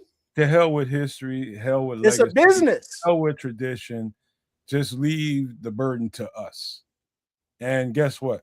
The backbone of this whole organization, the fans, the people that support the state, everything that the Chicago Bears have enjoyed came off the flesh, blood, bone marrow of us. And not only literally being the people that buy their shit. Now, I'm fully adorned from top to bottom, standing here in Chicago Bears gear as we speak. You're talking about people that pay for the prices of parking just before they even get to the stadium. You know what I mean? They get into the stadium and pay exorbitant amounts for tickets, food, everything came off the backs of hardworking people from Illinois and surrounding areas. All of a sudden, because you're not getting what you want in a specific deal. And, I know a couple of $1 billion sounds like, oh, if they ain't getting this kind of break, you expect them to pay this? No, mother. It feels like $1 billion when you're getting your fucking tax payment you have to go make. It feels like that to the regular Joe Schmo. So, it feels like that. We're talking about money. They'll never have to worry about whether or not their bills get paid or whether or not their wife have to go and steal maxi pads and tampons and shit like that. They'll never feel like that, no matter what they do. Even if they stayed in Illinois and paid the maximum amount, they will never know that feeling. Are they supposed I'm speaking for Joe Schmo. Joe that has to get up tomorrow morning at 4:30, 5 o'clock to get ready for work and get on out that door. I'm speaking for them that sees that when they got a mortgage and they see that tax increase on their property tax. I'm speaking for them, man. Man, when was the last time Joe Schmo was able to afford PSLs, personal seat licenses? Man, that's an investment. There's other things to really like. The way that you broke that down was very eloquent, and I hope Joe Schmo appreciates it. There's a flip side to all this, because at some point, Papa Bear was a Joe Schmo, and he built something himself as well out of nothing, kids. Right. So now that now that we're here, and the thing that he's built includes the better part of the NFL itself, right? The thing that he's built has grown and blossomed nobody gives a fuck anymore. You know what I mean? Like as far as the state and the city, nobody gives a damn about the thing that he built, and somehow the people who give a damn live in Indiana. Like I'm a little confused with how we got here, and I'm going to ask a weird question now. And the question is, all right, so screw them. They go to Indiana. What happens in Illinois now? Like, what happens in Chicago? So, what happens about what? Let me start. So, whatever dollars and cents they were paying to the Friends of the Park for, we'll call quasi rent, gone. Whatever revenue that they were bringing into the state, gone. What happens to, like, I can only imagine that taxes, for the most part, in some capacity, would have to raise in order to subsidize the loss in revenue in some capacity that just flew over to the other side of the state, to the other state. No? Hold on, Hold kid. that thought real quick. Hold on. Give me a second. I just walked away from the computer for a second. Just let him talk. Give me a second.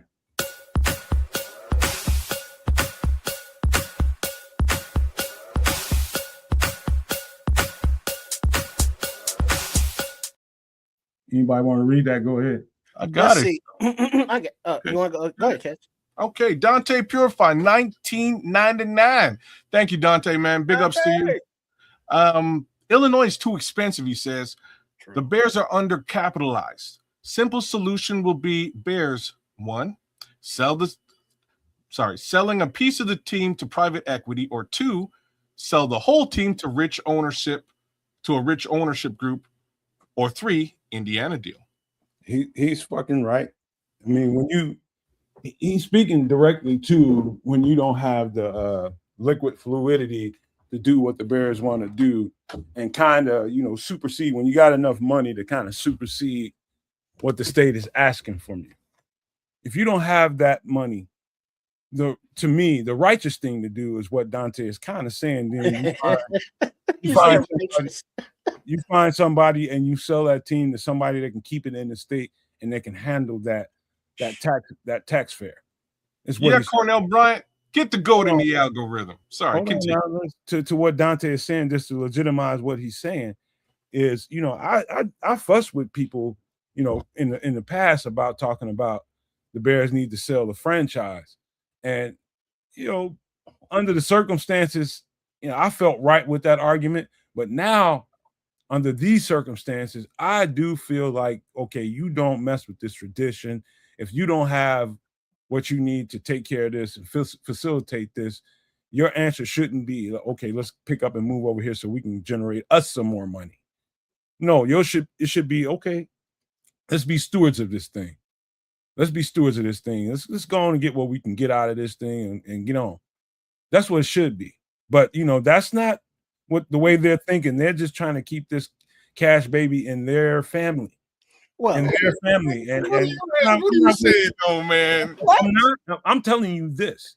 You saying they should leave money on the table? I'm going to tell you this. If I'm not a Bears podcaster, if they finish this shit off, don't be fucking surprised. I don't like this shit. Smitty Q, I'm not fucking playing. Smitty I Q. mean, I don't know what, if any, outside interest that, I know George likes to, umpire little league games or whatever the fuck, but I don't know what other interests the other McCaskies have. But that right now, if all they do is sit around and play video games all day and live off their Bears money, right now they're like, we're making X amount, but shit, if we make to Indiana, oh shit, we're going to make a lot of money. And then also, it's not just the Bears' decision. The Bears have a boss, and that's the NFL. Those other 31 teams, realize that it's a business, and that if you need to move someplace to get your money, Rams, Raiders, you do that.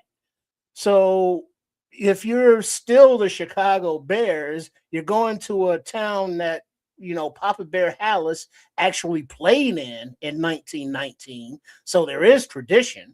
I mean, you're still in Hallis Hall, in Lake Forest at your headquarters. So there's still an Illinois-based, business, but the actual business where the money is right now is in Indiana.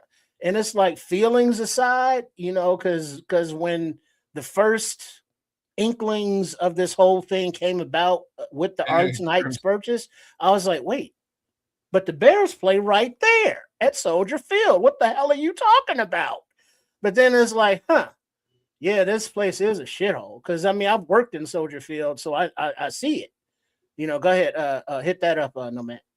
Man, shout out to Crimson. Big ups to Crimson. He just renewed. Go ahead, kid. I was just saying, big ups to Lord Crimson. He says Nomad gonna be podcasting on UFL. Nomad ain't gonna be doing. Nomad ain't gonna be doing none of this shit if they don't get this right. That's a funny one. Thank you for re-ing up your membership, Crimson. That's sure. appreciated. Appreciate you, Crimson, and thank you so much, Dante. You're so right, man.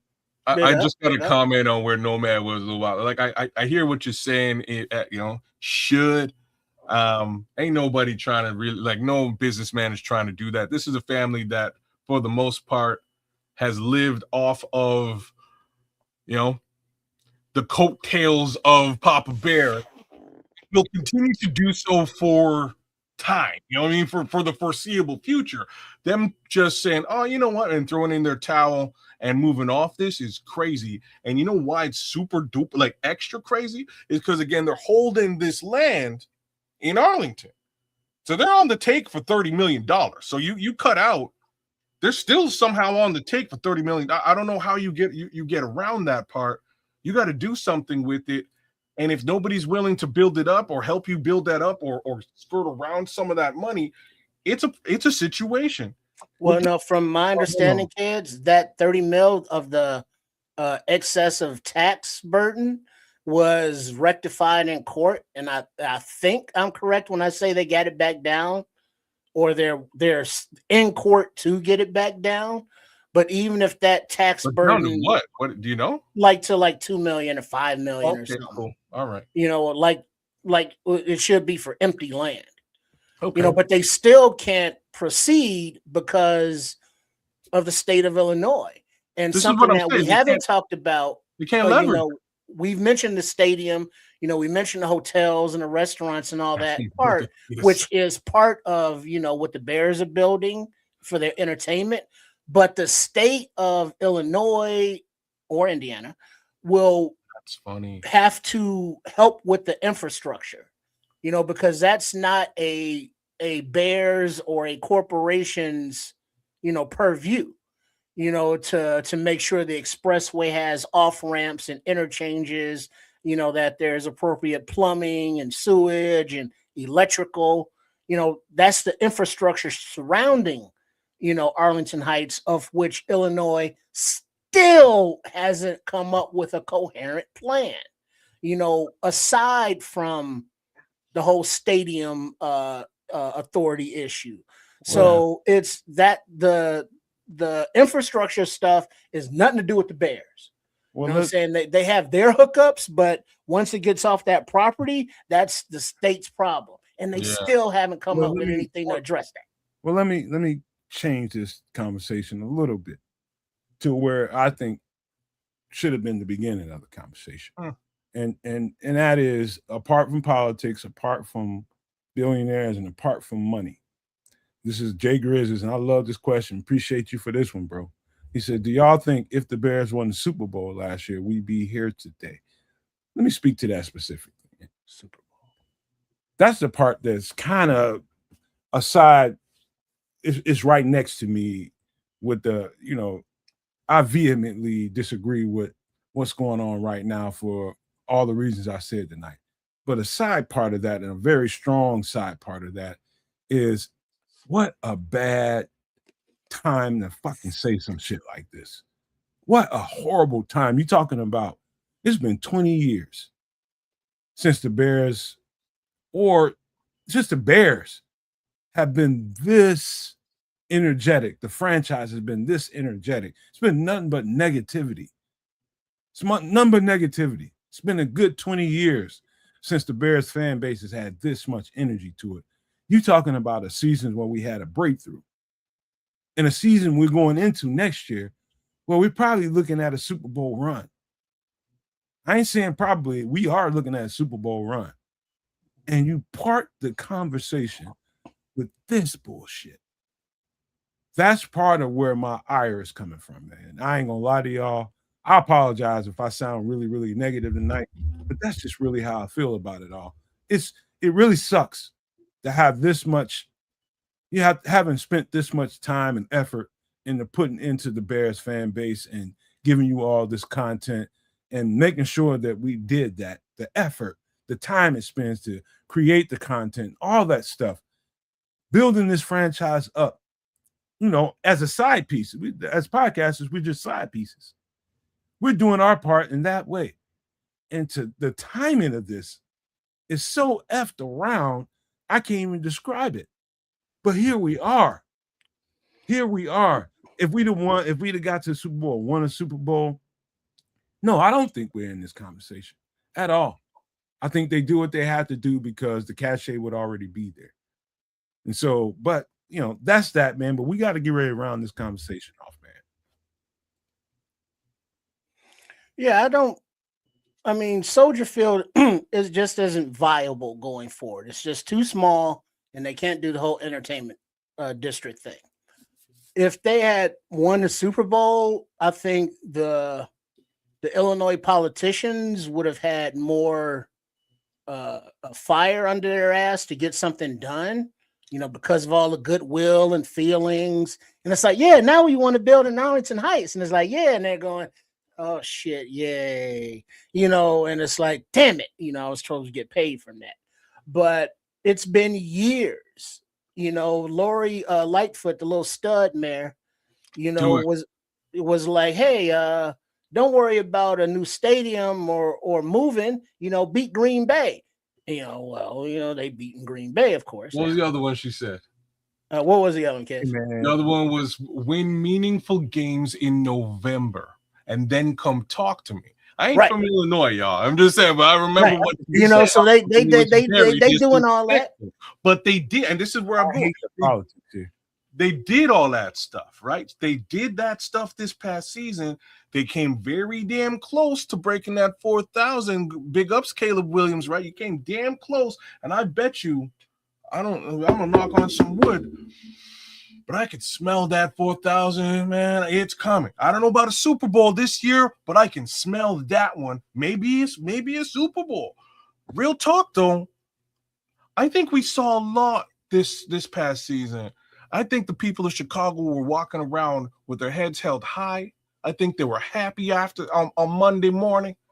Many a Monday morning than normal, than usual over the course of the last 20 odd years. I think everybody was super happy on Monday morning, right? Sometimes on Tuesday, maybe even Friday. End of the day, I think they proved a lot last season, and I think that should have been taken into consideration. The fact that this is now falling off the rails again, the fact that it's been 5 years running, this didn't happen yesterday. And this is the problem that I have with the thing. This wasn't like, oh, hey, we just bought something yesterday and we want money. No, they've been talking about this for 5 years. And yeah, Lori was probably right in saying, y'all stink. What are we doing for you guys? Y'all, you know what I mean? And I hate to say it, but they don't stink. They crushed it last season, and they're only going to get better. So, perfect time to actually make way for this better version of the Chicago Bears that we hope and pray for over the course of the next couple of years. But again, fell right the fuck off the rails. This is why, part of the reason why I didn't want to go here in this conversation, because I don't like politics on this show at all. At freaking all, and there's a reason for it. It's just very divisive, man, and I can taste it here. It's very, very divisive, and I don't like it. It's already enough division going on in the world. We're talking about a microorganism. But there's no division here, no, man. Let me finish what I gotta say, man. I'm There's talking no about division. There's micro divisions already going on all across the country, just fissures all over the place. And politics being one of the things that's creating that, a big part of it. And I don't like that shit here. I don't like the shit here. It's just not necessary. But in this conversation that we got to have about the Bears and moving the franchise, there's part of that life that has to be a part of this conversation. I'm just being honest about it. But before we get out of here, just to close this thing out, man, kids, any last thoughts about this, man? I won't interrupt you. I don't. It doesn't matter much to me. It really doesn't matter too much to me. I had to do it. You were just too damn old for me. I had to do it. And in any event, look, I will somehow find my way to Soldier Field before this whole thing switches over. That's important to me. I gotta see what's going on. Great track, huh? Hammond, Illinois. I would much prefer it be in the state that it was in. There's a reason. The people of Illinois, really Chicago, I've always been drawn to in some capacity throughout my entire life. And that is part and parcel as to why I'm a Bears fan. Has a lot more to do with 85. But as I go through my childhood, it's funny, man. I was watching reruns of all things Perfect Strangers, and I was like, man, everything, you know what I'm saying? Everything in my, by the way, that show's super racist if you really break it down. It is. In any event, everything in my childhood, in one way, shape, or form, kind of finds its way back to Chicago. And that's just the truth of it all. So would I prefer them figuring out some sort of way for this to stay not only in Illinois, better Chicago? That's my 2 cents on it. It really doesn't look like that's going to be the case. I don't know how we all move forward with this thing after this. I know there's folks out there saying, you know what, take the C off, like my homie down here. Other folks are saying you can't call it the Chicago Bears anymore. I don't know how this is going to shake out. But again, I would be remiss to say that if all this bullshit winds up affecting the trajectory of this team, all is lost. Trip. There was some announcement that the Kevin Warren of the Bears made during the Packers playoff game that fans were mad about, because it's like, well, we should be able to enjoy this game. Why are we announcing this bullshit?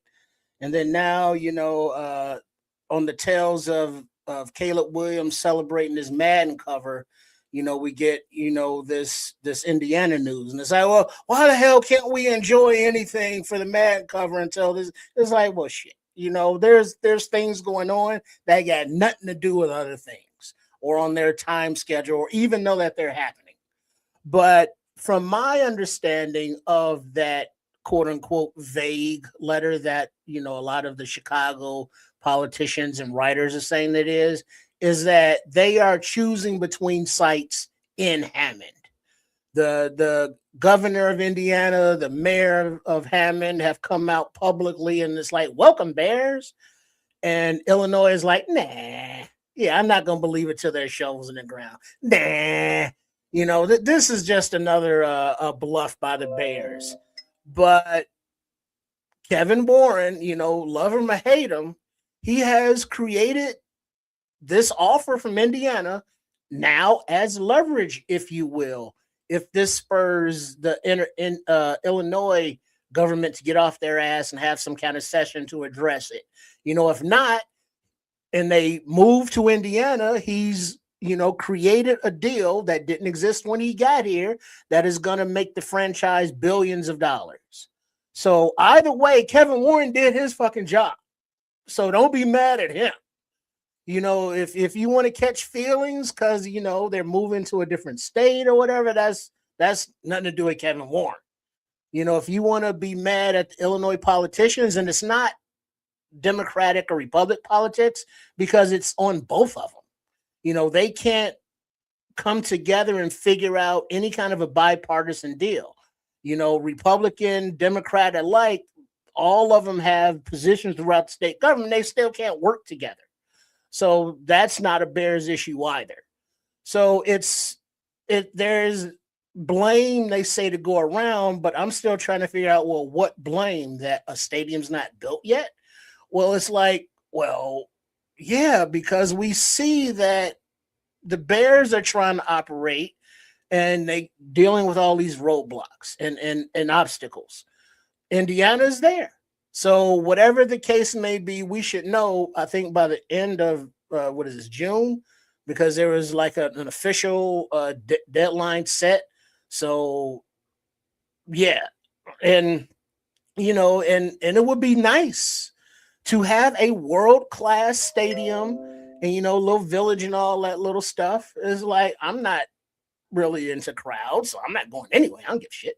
But I'll watch it on TV, maybe go once just to experience it. But new digs, y'all. New stuff. Yeah, Soldier Field, historic, yeah, whatever. No, it's a shithole. So wherever we're going, I'm still going to be a Bears fan. That rule only changes if they move, more than like 100 miles away or some shit. Like if I lived in St. Louis and the Rams moved to California, yeah, I'm rooting for a new team. They're moving to Indiana.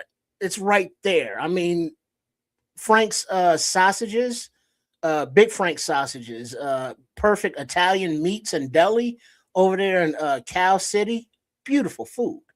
I mean, it's right there. So it's not like a big experience. So whatever the case may be, people just breathe, and understand that not everything's gonna work out the way we want or they want or whoever wants, but we still have Ben Johnson. Thank you, Kevin Warren. We still have a head coach / offensive guru who wants to blow teams out on the offensive side as the defense comes along and we get the piece for Dennis Allen. So on the gridiron, we're looking upwards because whatever the stadium issue, they're not going to be built, until 2030 or some shit anyway. So this season, Soldier Field. Next season, Soldier Field. So no need to get nobody's panties in a bunch. We're still gonna be bringing it, and no matter what Nomad says, we're gonna be here Wednesday night with some extra sauce, with all the various topics of conversation, and hopefully maybe some closure on this situation. I don't know. I don't be filibustering what the fuck I got to say, because I'm gonna say mine, and I didn't interrupt either one of y'all. So let me finish this. All I can tell you is this, man. The traditions that we're steeped in here in Illinois and what we know as the Chicago Bears, it has all kinds of layers to it. Just like the layers of whatever the politics are in whatever state. There's layers to it. And it's just not simply this, it's not simply that, but simply some of this can be broken down in a way that every citizen of the state of Illinois who has a certain income level can feel. It is real on a property tax level when you get that bill. We'll leave that to the side for a second, and let's close with this thought that I have about the changing of times. Again, I told you guys, and I say it again, this country is founded for basically rich white men to be able to do what they want to do without really any recourse. It's designed that way specifically for rich white men with a whole lot of money to do how they want. And that tide is changing. I'm not in this for the entertainment value at this point. I'm here for y'all.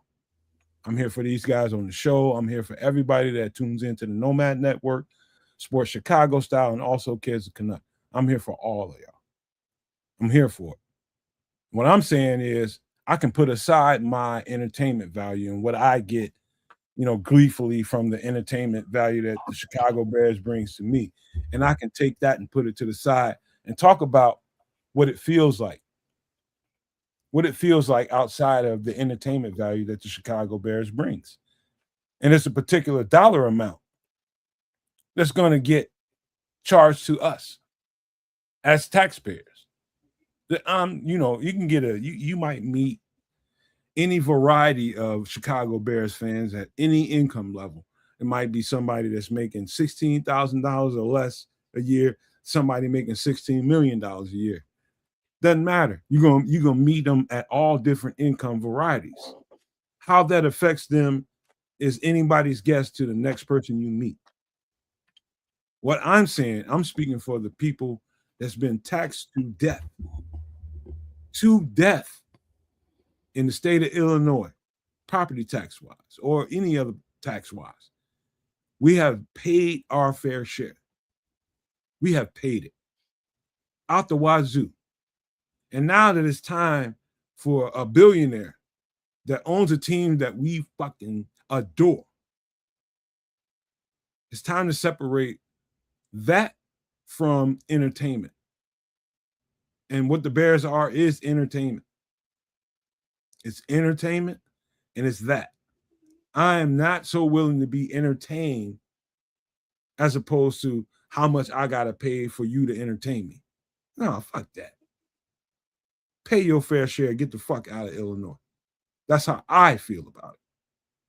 And if that comes off salty to y'all listening to the podcast right now, that's why I didn't want really a whole lot to do with it, but that's exactly how I feel. We're past that stage of powdering and buttering up billionaires and softening their fall. No, for what? People in the country are so used to being taxed to the extreme, they don't realize they're being taxed to the extreme. You have to say stop at some point. And I'm doing that right now on this podcast. Stop. Or you can take your filthy rich ass to Indiana and get all the tax breaks you want, but keep that fucking C off your helmet. That's all I got to say. And we're going to end this with these famous words. Wait, hold on, no, Matt. Oh, no. Wait, no, there's Wednesday night. I'm trying to tell you about something about Wednesday night. There will be a product review. So look forward to that. It's a tease. You see that, kids? About that, I don't know what that's all about. You know, this is hey, Mom's Caleb approved. Williams and JJ. We gotta talk about that, man. Trips. I don't know what this product is. It's Caleb's product. It's Caleb's product. Caleb and JJ Watts. I can't JJ Watt. I can't close without all this, man. Golly. Can I finish my close? Well, yeah, you were leaving now. Golly. How about this? Love, peace, and hair grease, y'all.